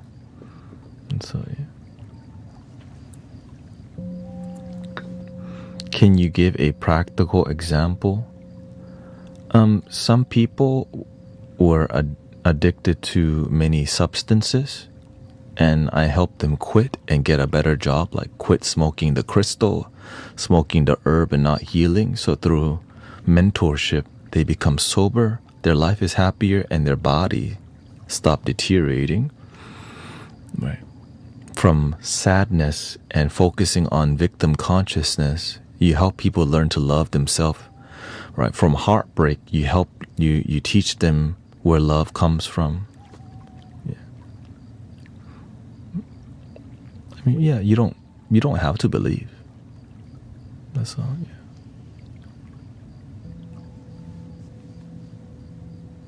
It's just, there's nothing, you don't have to believe, but it's just, why would this many people be here?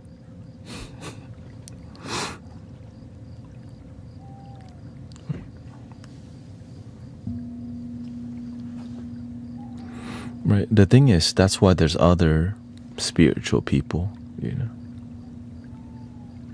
This is just one place that some people resonate with or don't resonate with. Yeah.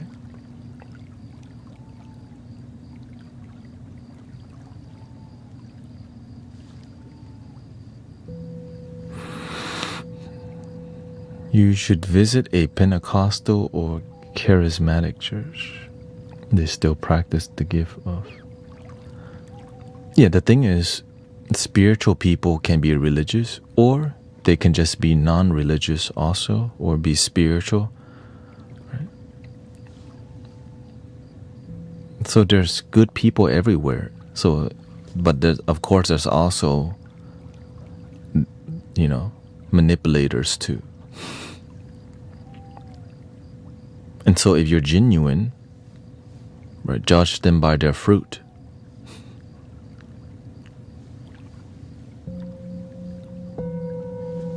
Results speak louder than words. Yeah.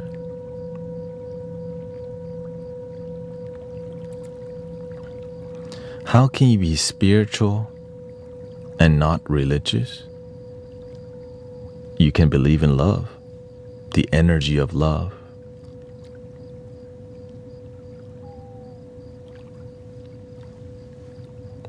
Be a good person, right? Can you just be a good person? Yes. Right? Be nice to people. Be patient with people. That's why I choose the spiritual path.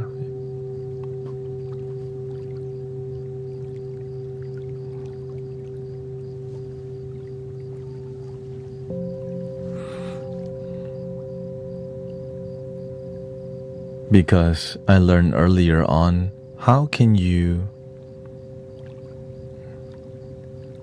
That's not being spiritual, that's being a nice person. Yeah.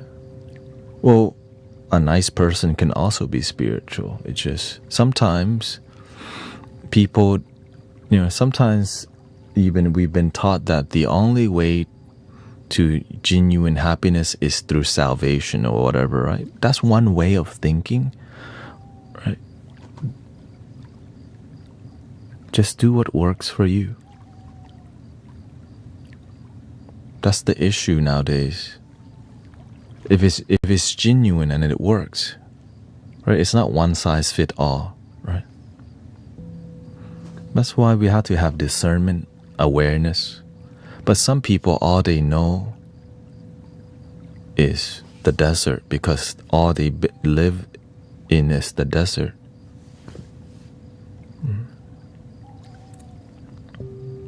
If all you know is the box that you're in, it's hard to know what other people practice across the world. But whenever you're open-minded, you start to see, oh, that works for them. What works for me is different. But what's the crossover? Right? We all want to be happy. We all enjoy peace. We all want our family to be happy. Right?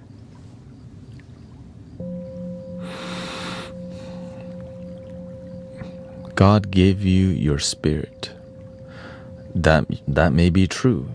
You just have to let people figure that out on their own rather than tell them like this, because that's immature. Because some people, right, it feels forceful when you have to tell people their truth rather than let them figure it out on their own is the issue. Let people figure it out and have their own genuine experience. So the reason why I'm like this is because I let myself have an organic, genuine relationship with love and joy. That's it. And I start to realize, man, in this community, there's a lot of good people from all walks of life, whether they're religious, right, non-religious. Some people are more, right, some people are more traditional, and they just think Jesus Christ is their Lord and Savior, or Allah and Muhammad may be the only path, or the Quran is the only salvation, or Buddhism. To me, that's what works for these people. That's what works. But what they all represent is love and joy. That's all. Yes, but if they say they are spiritual but don't believe in God, let's see here. I know they're speaking BS. Well, the thing is, what does God represent for each and every one? Right? This is the key.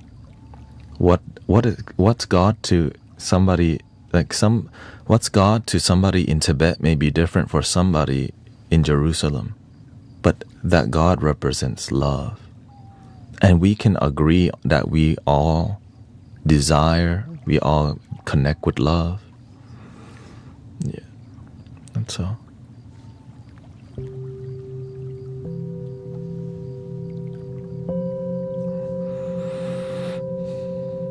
Exactly. And so the reason why we're patient with people is because there's great Christian, great Islamic and Muslim people, there's great Buddhist people, and there's people who are not religious who are great too. So don't let the few people, right? Don't let a few bad people make everyone look bad. It doesn't have to be a my side, your side thing. We all bleed red. We all have life and death. Oh, it's true. We all desire to be happy and feel joy and to live a peaceful, prosperous life. We all can agree on that. Right? There's some differences, but the agreement is basic. We all just want to be happy. But it's not as simple as that because you have jobs, you have society, right? You have different conditions, and yeah. So I learned earlier on, to me, the Spirit, the Lord, the Holy Spirit, the Divine, the Buddha nature, the Nirvana, the awakened, the Kundalini, this is all the same energy, one love. But that statement is dangerous because it destroys a lot of egoic institution.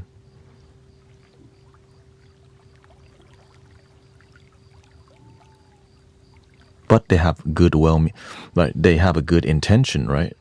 They have good intention, but what they believe in, it doesn't unite people. It divides people. That's where the fighting, that's where the disagreement can come from.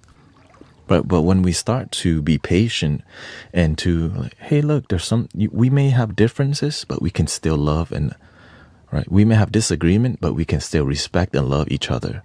Well, what is that? What allows us to still love and respect each other, even though we're coming from different walks of life, different practice, and different things? That's the beauty of one love. That you can still love Jesus, that you can still respect Muhammad, and this person, practices meditation and throat chanting, and we all just want to be peaceful and loving together.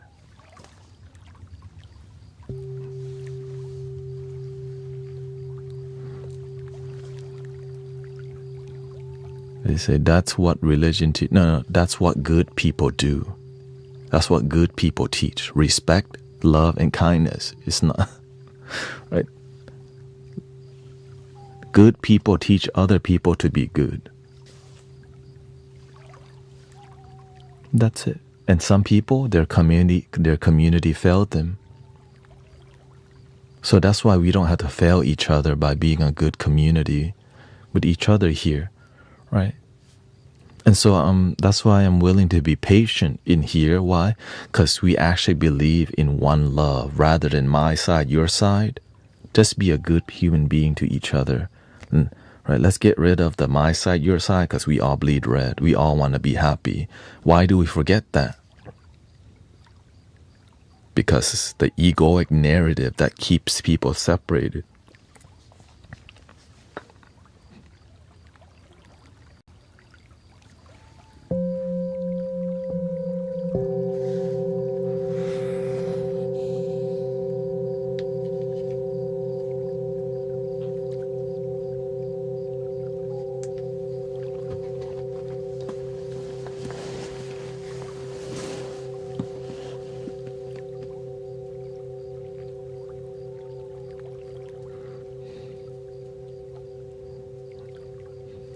You embody your philosophy rather than follow it. Right? There's a lot of followers of peace, but not enough practitioners of peace. It's like, when people debate, it feels so negative. While trying to debate about love and peace, but yet you're debating on negative energy. Well, why do we debate? My side, your side. That we forget that we both just want to be happy. But the debate and all these things, it creates more drama, right? More divisiveness. And there's a lot of money involved in the people who come from your tribe, their tribe, and power and control.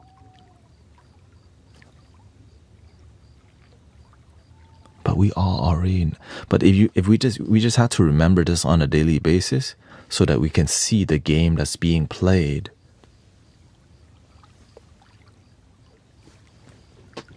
But this thing is so good at controlling us, right? Back then, we didn't have smartphone. We just watched TV. And everyone watched American Idol. We all listened to the 104 KRBE in Thailand.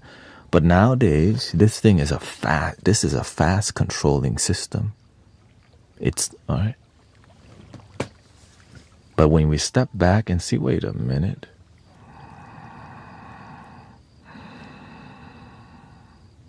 We are like nature. The water flowing. Blue sky. Birds singing. The grass, the dirt. The river is beautiful. The sunset, the sunrise is beautiful. We can all agree, right? You may have a bad day, man. When you see a sunset and the sky is beautiful,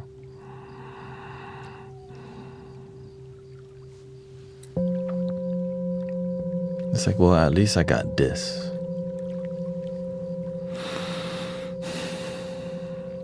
Maybe you're having a bad day, but the weather's so damn beautiful. You're like, man, at least I got this.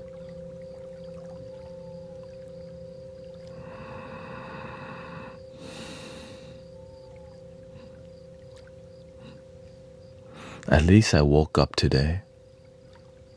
I'll figure it out somehow how to make my life work.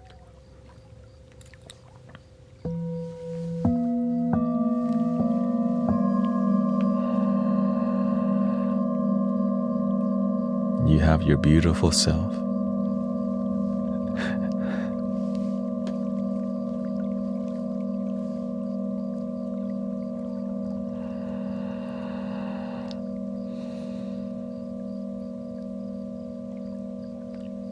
And if you don't have none of those, we still got cats and dogs. It's hard to have a bad day when you have a cat or dog just sitting there like, pet me, love me, feed me. Okay, I love you now. You know what I mean? So, thank you.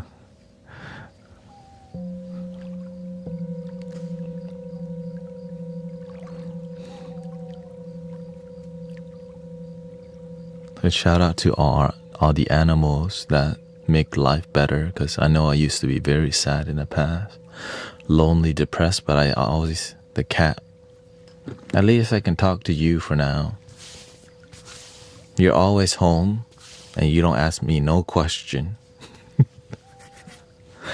Yeah. I have cats outside of the house. Thank you, Ginny. Thank you for all your support, by the way. Thank you so much. No, my cat is not back yet because... Yeah. Welcome, Dylan. Thank you. Drama brings in the views and changes for more commercials. Can you love yourself unconditionally?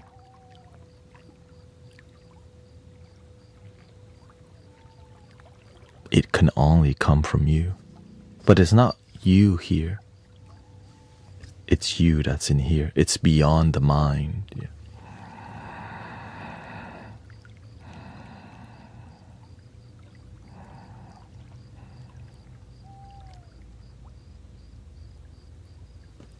Know what I'm saying?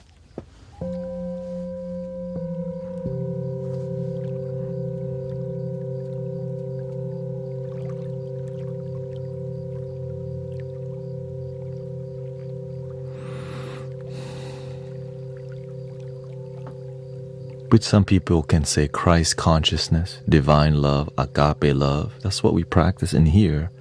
It just happens to be in a way that, is more inviting and accepting and result driven. Yeah. Results matter a lot. Imagine having faith, but you don't have any results from the faith that you practice. You're still sad and lonely, and your husband don't talk to you. You broke as hell, but you have big faith.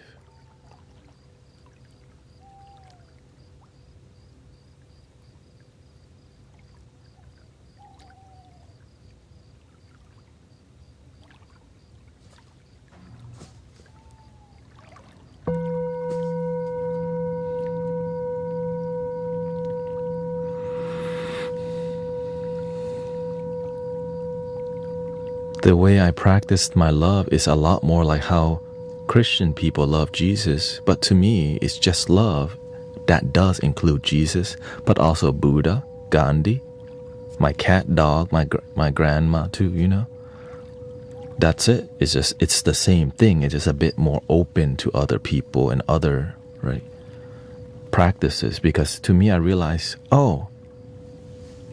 that's the love they practice. It's different than mine, but it works for them.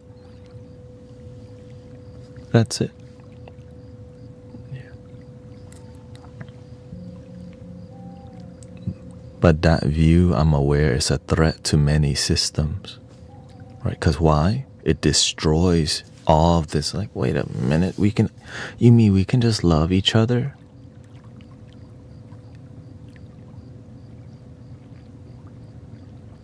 Respect each other even though we're different? We can still have deep love and enjoy life even though we have differences. You can practice the love that works for you. We don't have to fight about it. There's no need to win. Oh my God. We don't have to win? Oh my God. You mean just be happy? Don't need to prove, you don't have to prove anything that my God is the best or my love is the best, that this is the only way. Nope. Just practice. Oh my God, I can just practice the love that works for me and they can too. But this is why that's why I look at result driven. Are people actually happy or is this ego? So that's the tricky part. Because you can have a lot of people with faith whose family is falling apart and they sad as hell, but they have big faith on Sunday.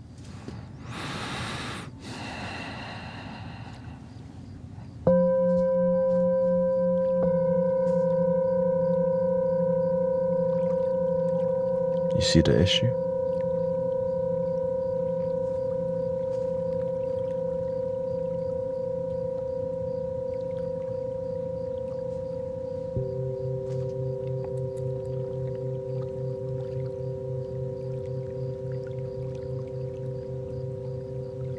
That's why we call it result-driven spiritual practice and community. That's why people in here, they practice with result, and then many people heal from many illnesses in their body. Because when you feel genuinely good and your mind's happy, body's happy, it starts to do something, it knows how to heal itself. But why isn't this kind of knowledge everywhere? Well, imagine how many people lose money if through love and faith and purity you can heal yourself. How many institutions and spaces will close down if they realize the light and love is within? How many places of healing will start closing down if people learn to heal themselves? No. Keep them ignorant and sick. Don't let them figure it out.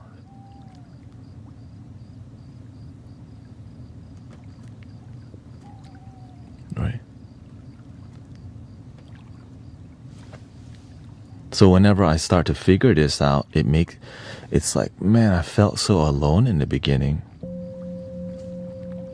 Like, for example, I always bring this guy up, Rick Simpson, the guy that helped heal people's tumors for free. Right? He healed his own skin tumor. And then he's like, wait a minute, if I can heal my own skin condition through these plants, what else can it do? When he started healing people for free, because why? He just grew his own healing plant. They banned him from USA. They banned him. Why? That's a threat, right?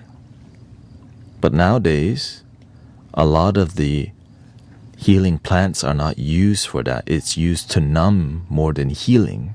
Because if there was more healing coming from the plants, then a lot of hospitals would be shut down. You know how much it costs to run a machine for your therapy? Hundreds of thousands. Don't shut that down, right? There's a lot of investors invested in a certain hospital. And that's what makes me sad.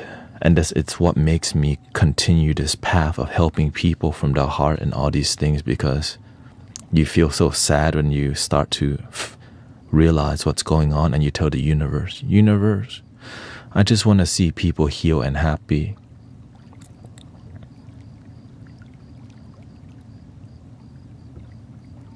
So welcome to the Mystic Village.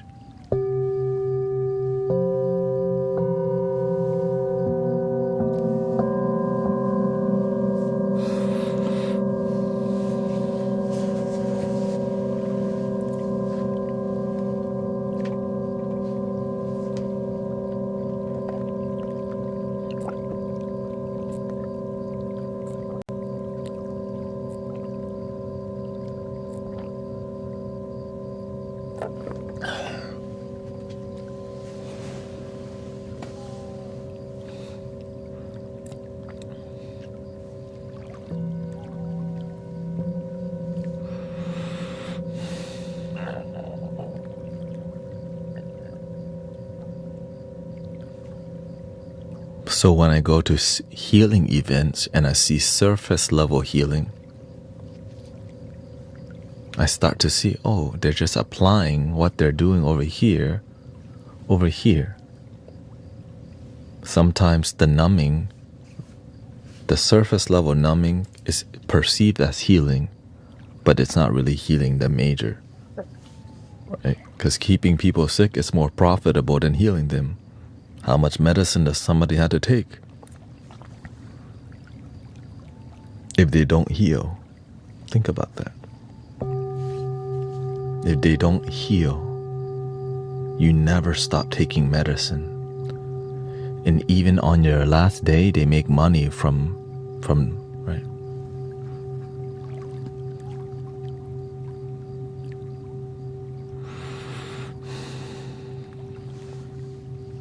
Healing is its own industry, word. And oftentimes don't actually heal, which is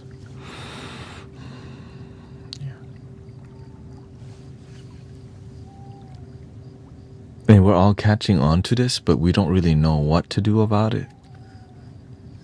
But the secret is to keep the authentic transformation under the radar. Right? Many practitioners tap into learning how to heal and help people, but then they say, I did it. Like they say they heal people. No. The universe, love heals people. We're just the instrument. We're just the tool for the universe to use. If you don't keep it humble, it gets watered down and becomes another trend like cold plunging and Wim Hof. That trend is over.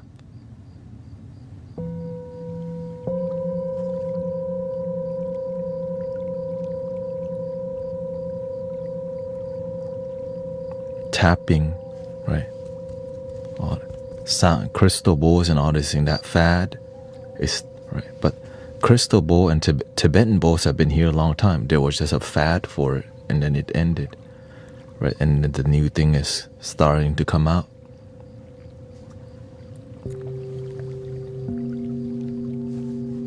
Retreats in Thailand for more surface help, more surface level healing.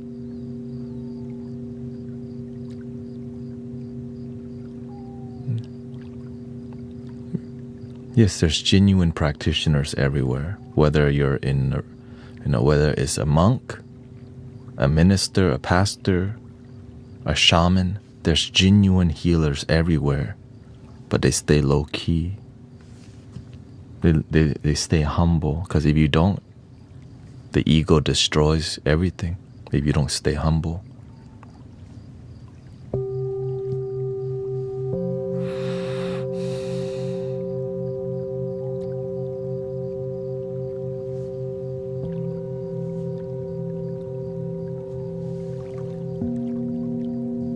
And if it's not from the heart, eventually it gets really boring anyways, because you're just repeating the same thing you always done because you can sell tickets, but it's not fulfilling for you over time. Right? It's like many artists in the music industry just doing the same damn set, and they get so stressed out because they know they're about to go on stage and do the same unfulfilling act again for 4 years already. And I was like, baby, baby. And I was like, baby, baby. Next day, and I was like, baby, baby. Next day, and I was like, baby, babe. And I was like, baby. And I was like, babe. And it just becomes so, they just milk you. And I was, right. You didn't have to call me up. You didn't have. And so that's how you destroy the artist. You just disconnect their love for it, and it just try to milk as much money as they can. But that's why I respect Bob Marley. Because have you seen Bob Marley live performance on stage? He just does his own thing. There's no, right? There's nothing flashy. He just sits. He just stand there.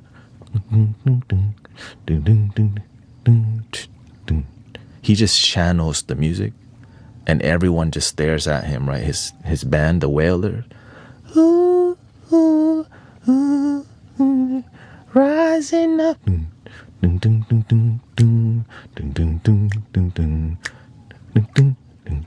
And you see all the audience is doing this with him. So there was a spiritual aspect that was still alive.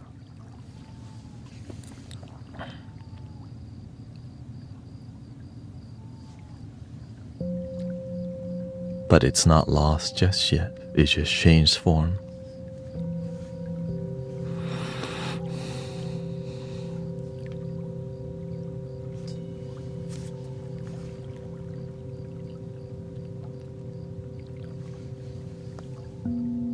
The idea, right? That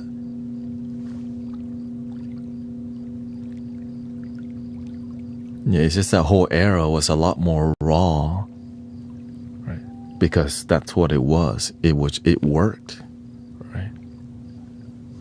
When you see the album covers on the vinyl, you're like, that's so damn plain as hell, because they were just, that's how they felt, right? When you look at the vinyl. But then when they start experimenting with plant medicine, like Jimi Hendrix, you see his album cover, like, y'all was tripping for sure. You know? Purple haze.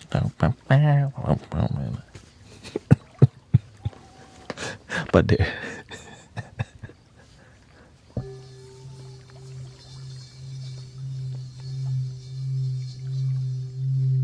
I actually have a whole bunch of Jimi Hendrix vinyl here.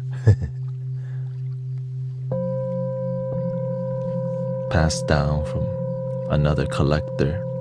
And I decided, I think I want to have it.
Welcome, Sister Haley.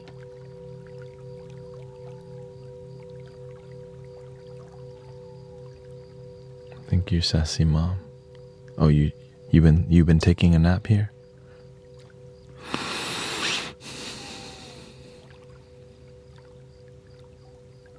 That's why we still sing the When I find myself in times of trouble, Mother Mary comes to me, speaking words of wisdom, let it be. Ding, ding, ding. Imagine all the people living for today. You may say that I'm a dreamer, but I'm not the only one. And how did they destroy a loving movement? Throw substance at them and confuse it. Hope someday you will join us. And so look at music festivals today. When you go to Tomorrowland, they call it the Energy Harvesting Festival. They show a demonic thing in the background, you can tell. And so instead of a positive thing, it's like really draining. Right? When you go to the Travis Scott concert, how many people, right? And even places like Burning Man and all these things that used to have a good rooted thing gets corrupted because disrespect of the plant medicine and chasing of dopamine. And the grassroots needs a new, like, we need to like plant some new seed, because things, sometimes you have to plant a new seed, right? We learn from the people before what worked.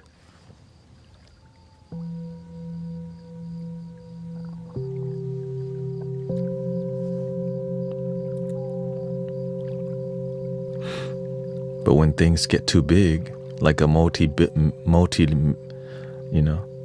like a mega church, it's hard to feel genuine vibe when it's like,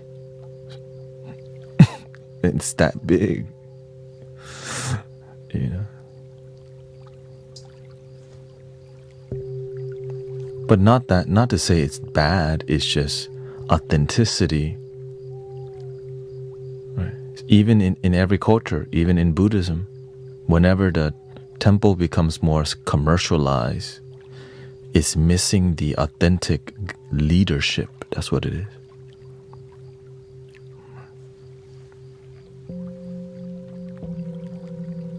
Right? And it's like going viral versus building it slowly. Because when you chase the virality, it's like a substance that you like. Oh, I need to go viral again. So you end up selling your soul to get, right. So you lose yourself because it gets the numbers. But if you build it slowly, you have a genuine community, not just some dude chasing the damn numbers. So I'm grateful for your presence, of course.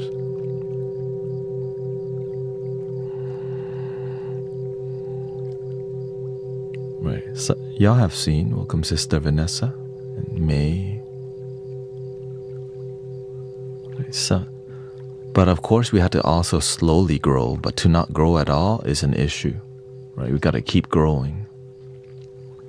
Sometimes I was stuck at like 50K or stuck at a certain point, but I just go, how can I keep going? How can I keep serving and stay true to my heart?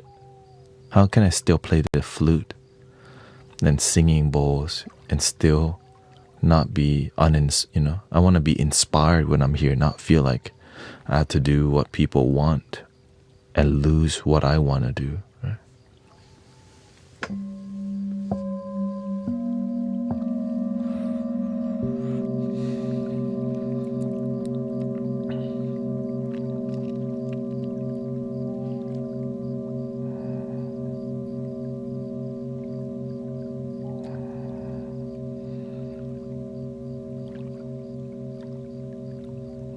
How do you not sell out?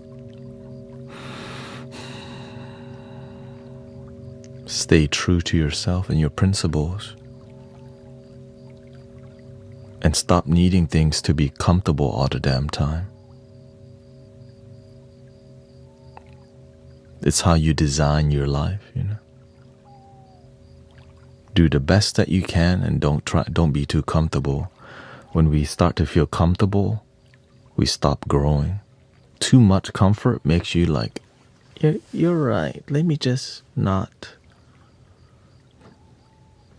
do this because it's just easier and people like it anyways. Because if you plateau for too long, or you grow, you plateau, and if you stay plateau for too long, what happens? The downtrend's coming. And you can always have a reversal if you just remember how you got there, the hunger.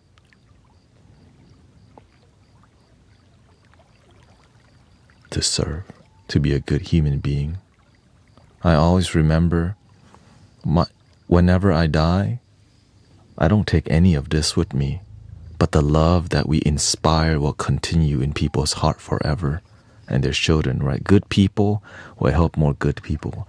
And if we just keep focusing on being good to each other, that's priceless, right? That's lifetime of joy, lifetime of blessing, not just stuff that you collect and transfer, but it's the love that you get to spread and share with each other. That I always remember.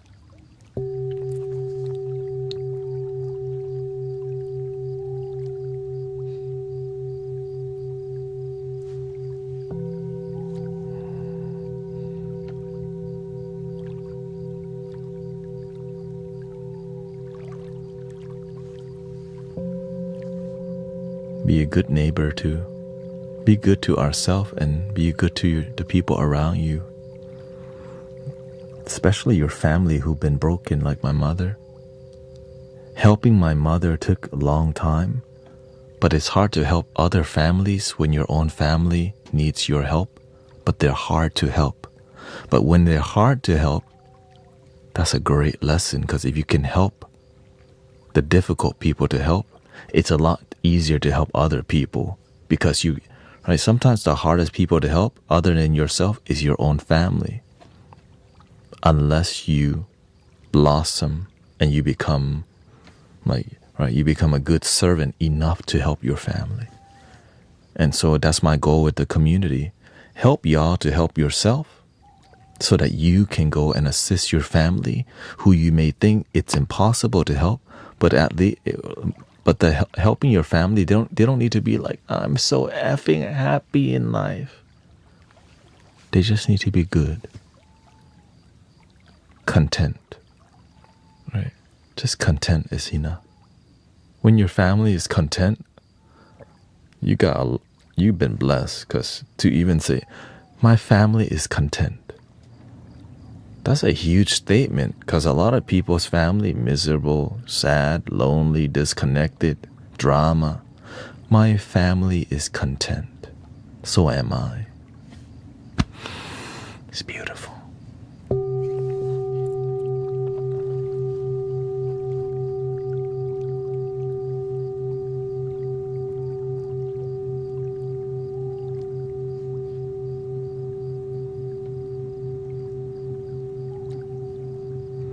My family is content, but I'm not, I pray.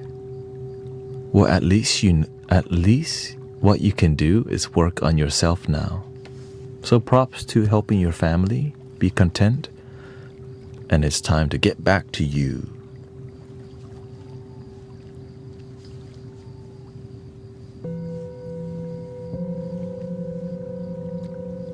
Welcome, Yelena. We got 2 Yelena in here. Wow. Sister Kata is also Yelena. Okay, thank you, Sister Christy.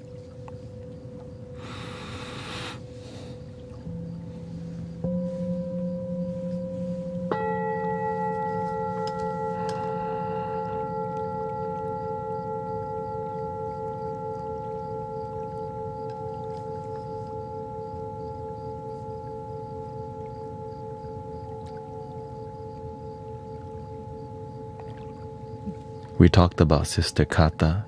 Yeah, she came to medicine too. Maybe you can be hanging out at a Mystic Village retreat in the future. Thank you, Law King. We do have around 30 minutes left, so. But I'll be on tonight at 11:30 p.m. And so it's growing. Welcome, Kaku Sandaven.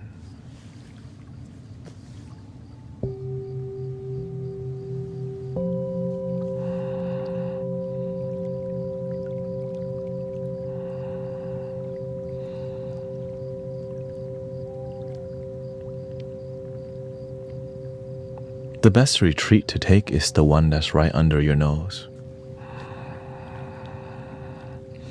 Because you can always go on that retreat.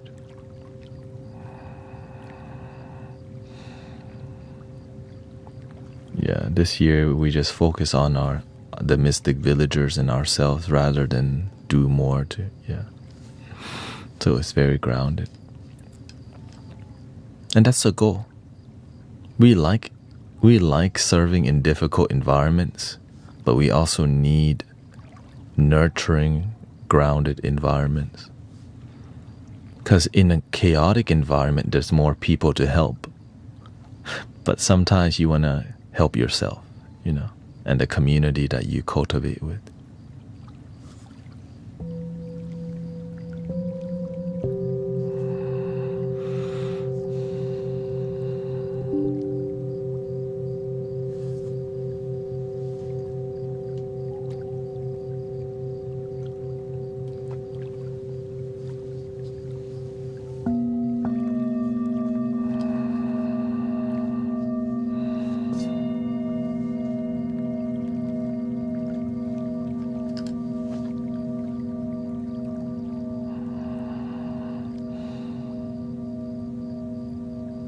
Yeah, I think first we're going to try Martin Dies, Martindies, State Park. We're going to go test it there, and we'll start there. Rent like a cabin that can accommodate 20 people and start with just going ourselves and maybe just invite, we'll see. Thank you, Virginia.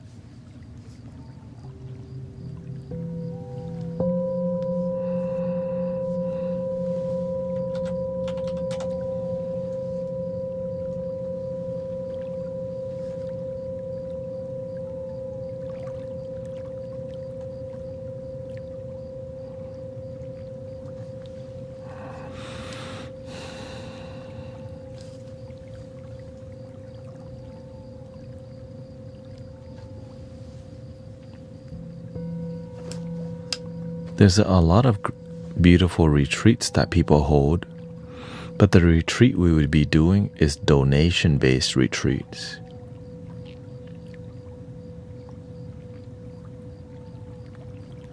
So we would have the space. All you do is drive there, bring your own food, and you just hang out with us.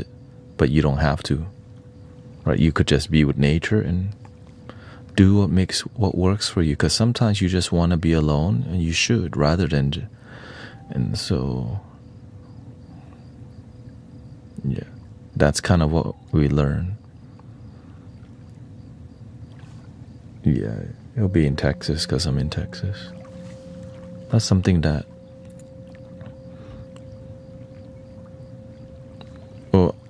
I'm working on it, yeah. And eventually we would have an actual physical mystic village. Right, so instead of going to a state park, you just come to a place where it's like a mystic village temple. So, you can just come hang out, and it would still be donation based. Right, so the only way to make it donation based is to actually be an amazing catalyst, or actually help people heal and transform their life. So people would donate enough to make the community work, and we would just keep going with this intention, and that's basically the story. Yeah, that's what the ancestor taught us, but we turned everything into business, and everything got corrupted with business approach to spirituality and healing, which is why a lot of transformation and miracles not happening, because there's a lot of ego involved instead of faith. Yeah.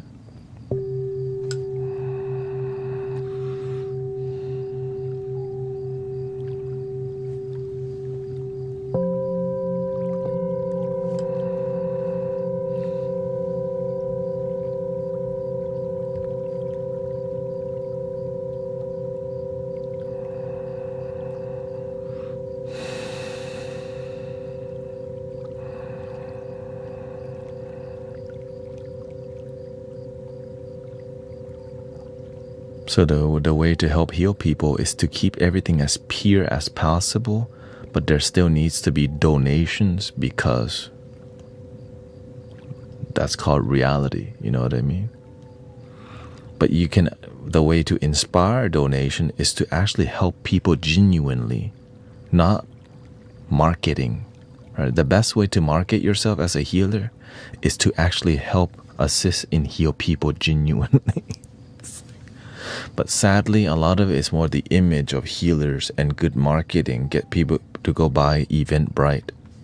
Thank you. Right, so sadly, that's where it is at, and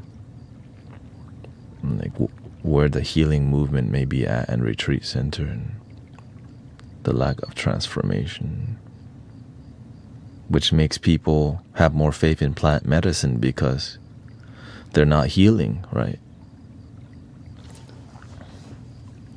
And so now you can cloud people up with the perception of healing because you just took some substance that make you feel like you're getting something, but oftentimes nothing's actually happening in your healing sense, but there's a experience that may seem healing, but you're still angry inside.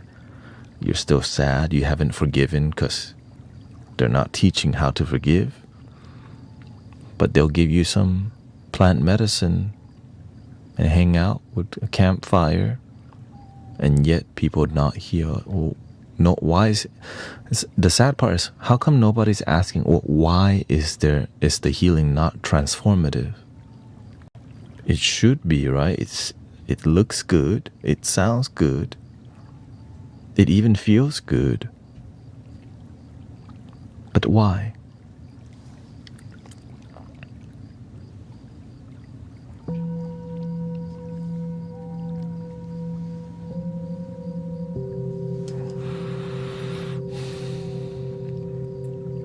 But that good feeling, it comes and goes.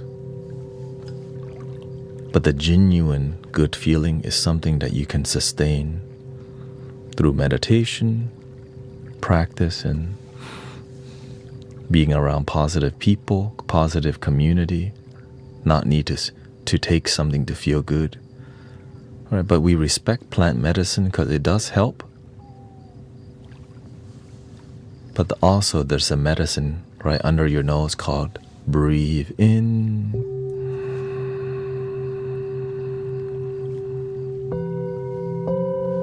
And out.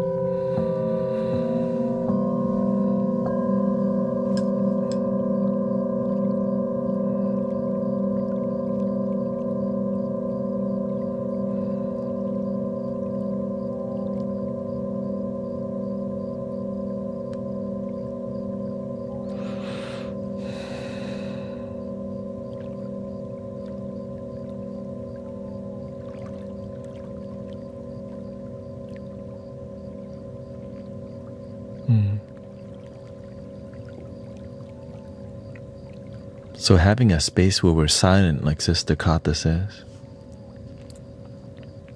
helps us to contemplate and reflect what's going on. When we're silent and we're under medicine, we're not with ourselves, we're with the medicine. And it takes a long time to actually be sober from it. And sometimes it takes days to really be sober from some plant medicine journey. So you can't really reflect and contemplate purely because you're not sober. It's clouding up your consciousness.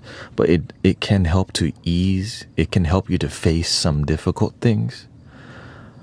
But you can't be doing plant medicine all the time. But sadly, some people do. Microdosing. Right, even right, the 420, that is a ceremonial medicine that people are abusing on a daily basis because they're not healing. So you abuse it instead. Right? When people talk about the peace pipe, that's a ceremonial experience that's happening that many people may abuse. And it's sad to talk about it because nobody wants to hear about it.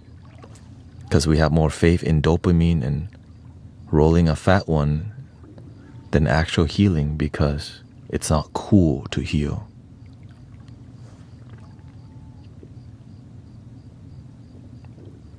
Because then you would actually become sober, happy, or at least reduce the amount of it because you know where happiness comes from. They don't want to hear all that because they're trying to smoke more and drink more and do more ayah and try some golden teachers and all these things. Like, no, I'm trying to.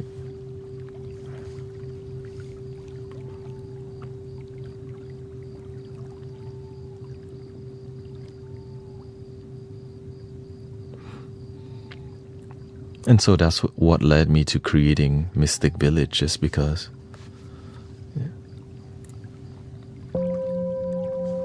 I started seeing how people weren't healing, but they're doing healing things, but they weren't healing because it just kept revolving. It's like crying may be healing, but not always, because you can cry to get attention and not heal. But crying could be because you're releasing, but you can cry to get attention too. Well, who's going to tell them the difference? And it's difficult, right? Therapists, thank you to the therapists and good mentors out there, good teachers out there, you know.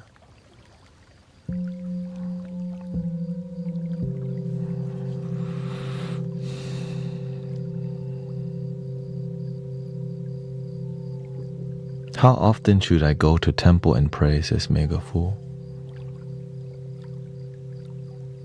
The temple is your body. That out there, that's a building. Connect to it on a moment. How do you pray to your internal temple? Turn your relationship with your breathing into something sacred. And it doesn't have to be like this. You don't want to walk around doing this all the time. People are like, oh shoot, what is he on? Right? I'm connecting with my temple, bro.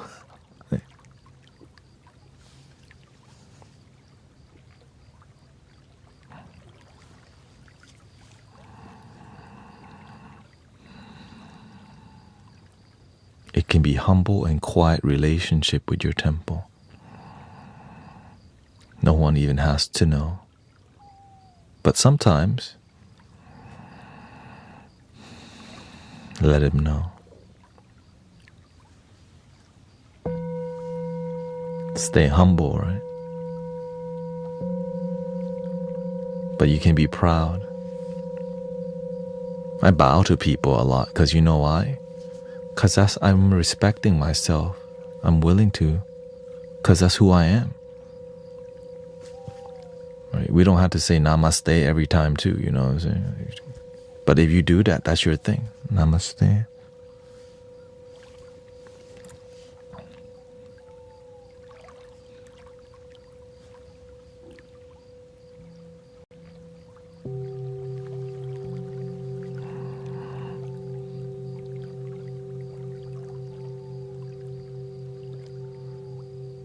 I feel so much clarity in my mind after quitting tobacco.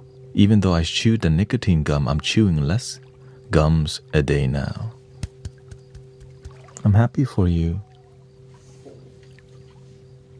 I also used to smoke and do all this stuff, but then I got this now.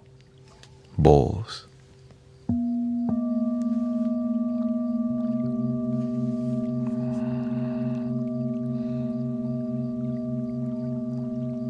And it works. It's just, as long as you respect it and don't abuse it, it can heal.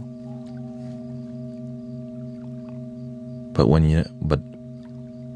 you begin to abuse things, usually because you're not aware of yourself,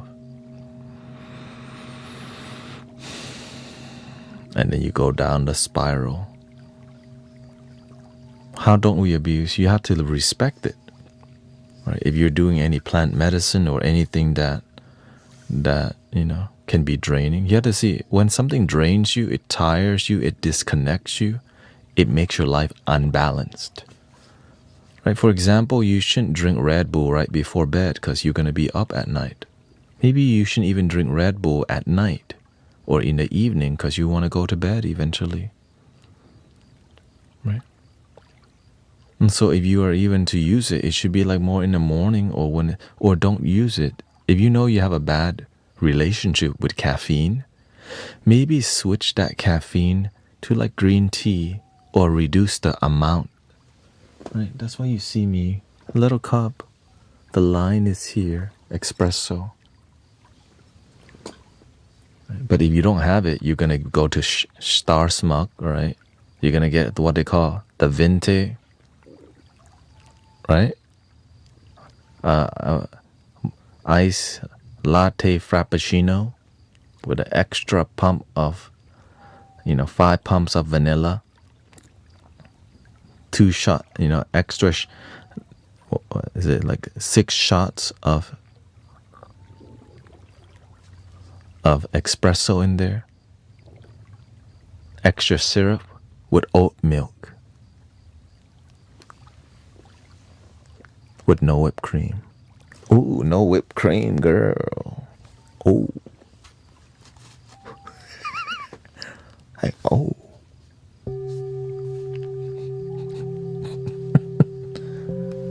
Wow.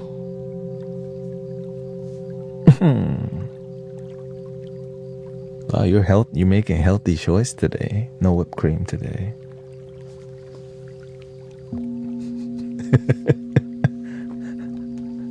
How is it? So demure.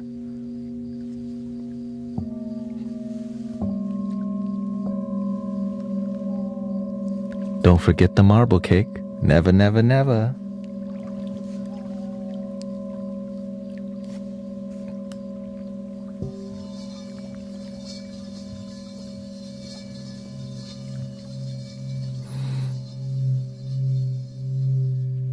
Welcome, Sister Shell. Nice to see you.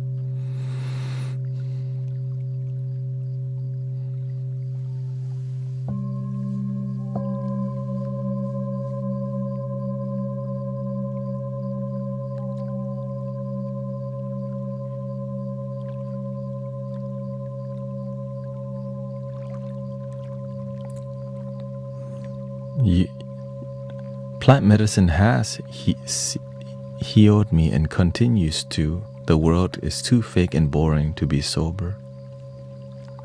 That's one way to look at it, unless you learn to be the change you wish to see in the world. Why has many people in this community become sober? Or at least respect what they're doing? Because the world that they build is interesting. Right? Look at my world. Like, shoot, this is dope. Right?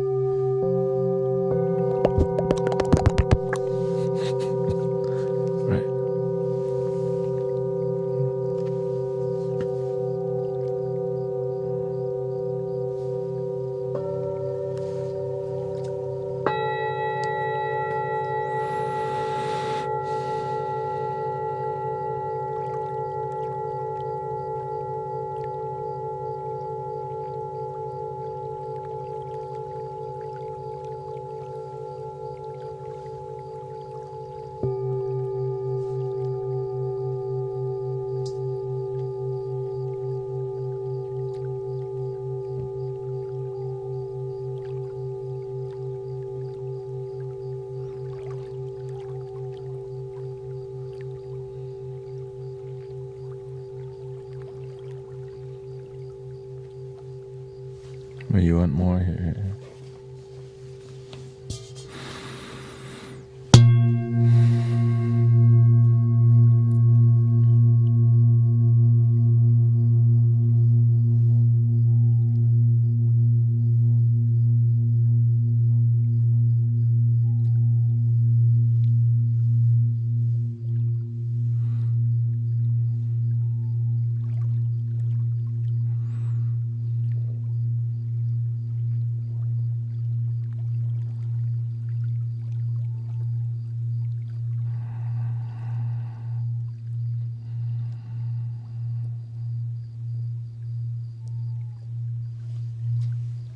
What religion do you follow? I follow love your damn selfism. Yeah.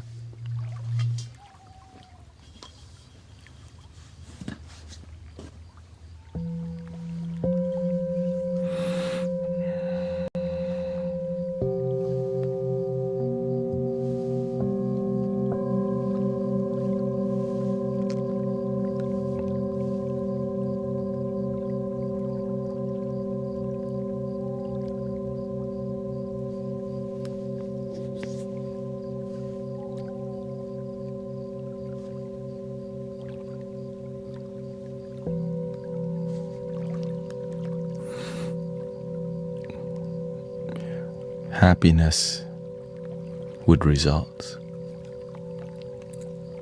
That's it. Thank you for all the blessing today, all the gifting. Techno Viking and May, thank you so much. We do have around 10 minutes. Thank you, Sid, Haley, Irina. Thank you so much. Kalesi. What do you think about the egg?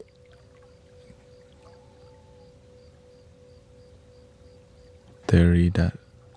The what? Theory?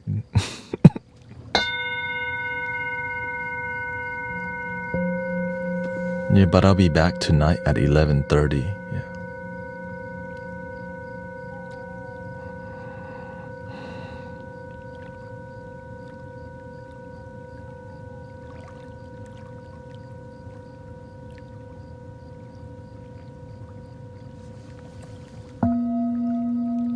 And I'll stream till 5:30 a.m. That's my live streaming time.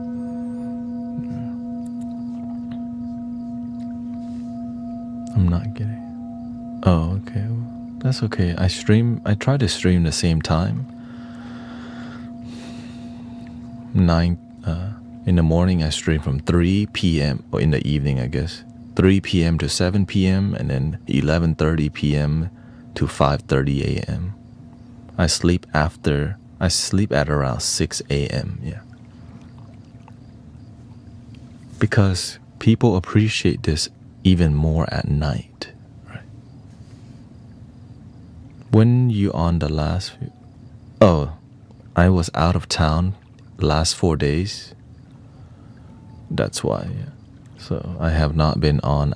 I was at a retreat or a spiritual gathering festival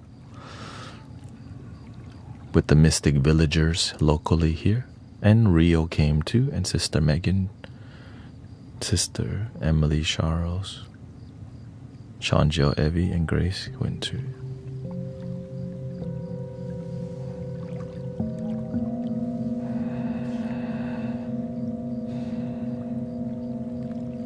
But this time, there's a lot more people from the UK and the EU. And so thank you for enjoying what we're doing here. And again, we just focus on authenticity and being good to each other and making sure the energy is stable, grounded, respectful. That's it, yeah. I grew up in a Buddhist household, but we weren't like super Buddhist. We just kind of, right, you just kind of follow what you were taught and go to the temple on Sunday. But the deeper question came because I needed, right? My life was not working out and it spiraled out of control. Decaf Buddhism. I mean,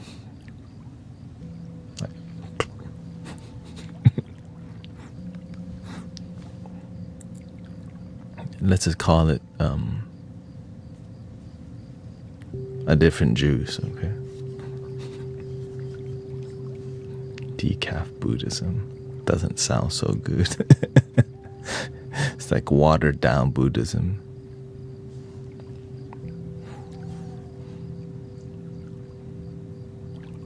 If anything, it's more about the root of where Buddhism and other religions, like the original energy. How can we connect to that before somebody labeled it a religion? Yeah. Because they didn't like, we're gonna call this the Buddha never said, we're gonna start Buddhism. But the people who didn't get it did.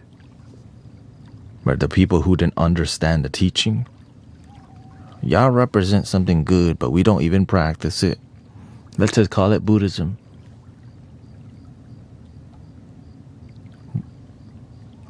The Buddha would never tell you, build a statue of me and bow to it.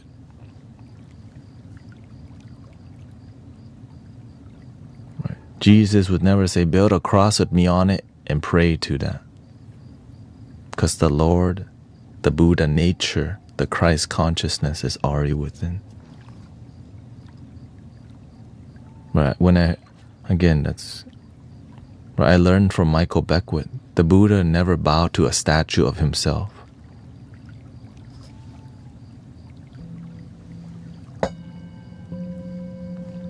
Jesus didn't pray to a cross with him on it either. It was something that was inside already. But that take can be controversial because over time, people sculpted it into what they needed it to be to control people. Now we have people who, my side, your side, instead of seeing all the mystical teachers are teaching something, there's a crossover. There's something that's really relatable to all mystical teachers.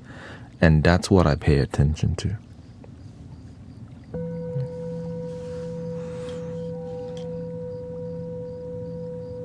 So how does everyone bow?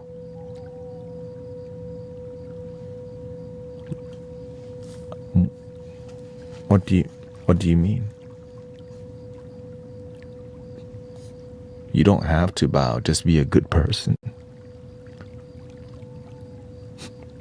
That's it.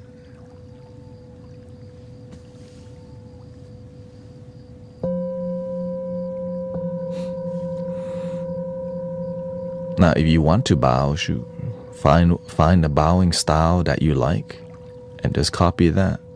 That's it.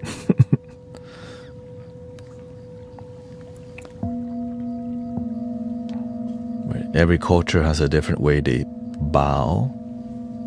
I just do a Thai style because I was raised Thai. Right? The Vietnamese style, they flat their hand.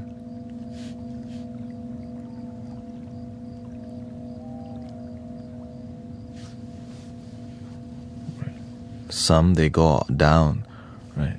And the way you bow to people, there's a different way to bow. The word they call it prostrate. You just surrender. Right? But at the end of the day, it's more about something within rather than something outside. Right? You're humbling to connect to something within. That's why it's like putting your forehead on the ground.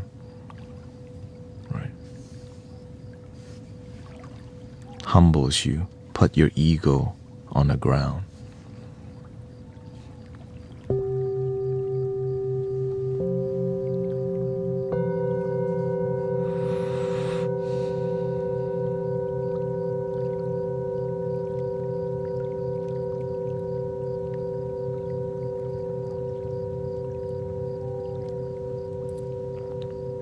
Thank you, Alexis. Have a good day at class.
You want one for the chest area.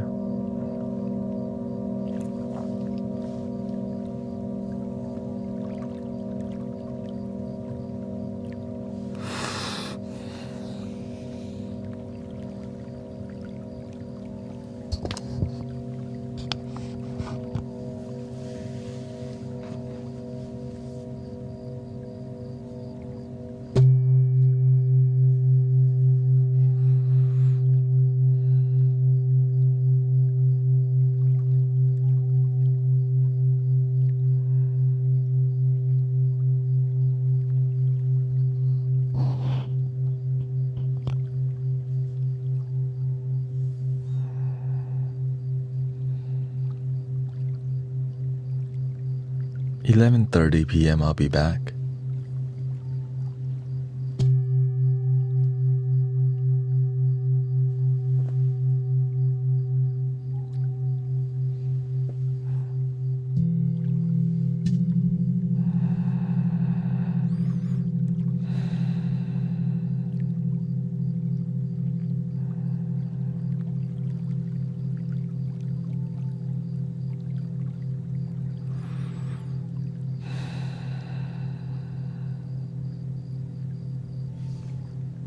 enjoy your life or else you'll miss it.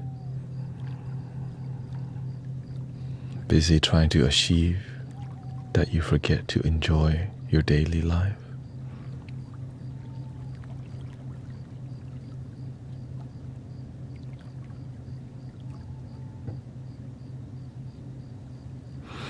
Thank you so much, everybody. I hope you had a good time.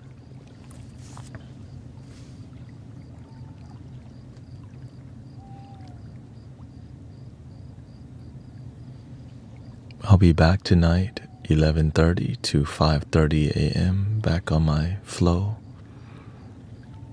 And we'll be at Unity of Houston this Wednesday from 7 to 8,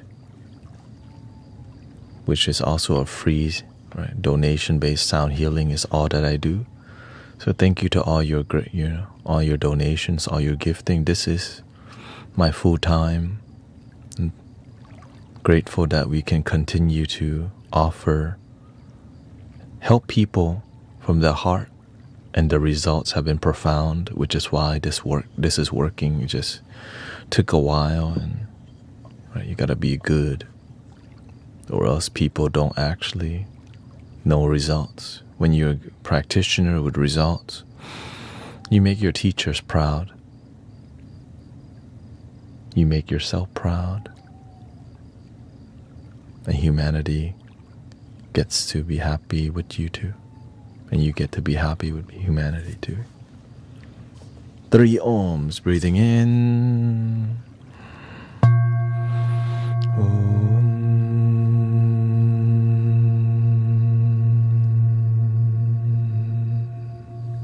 Breathing in.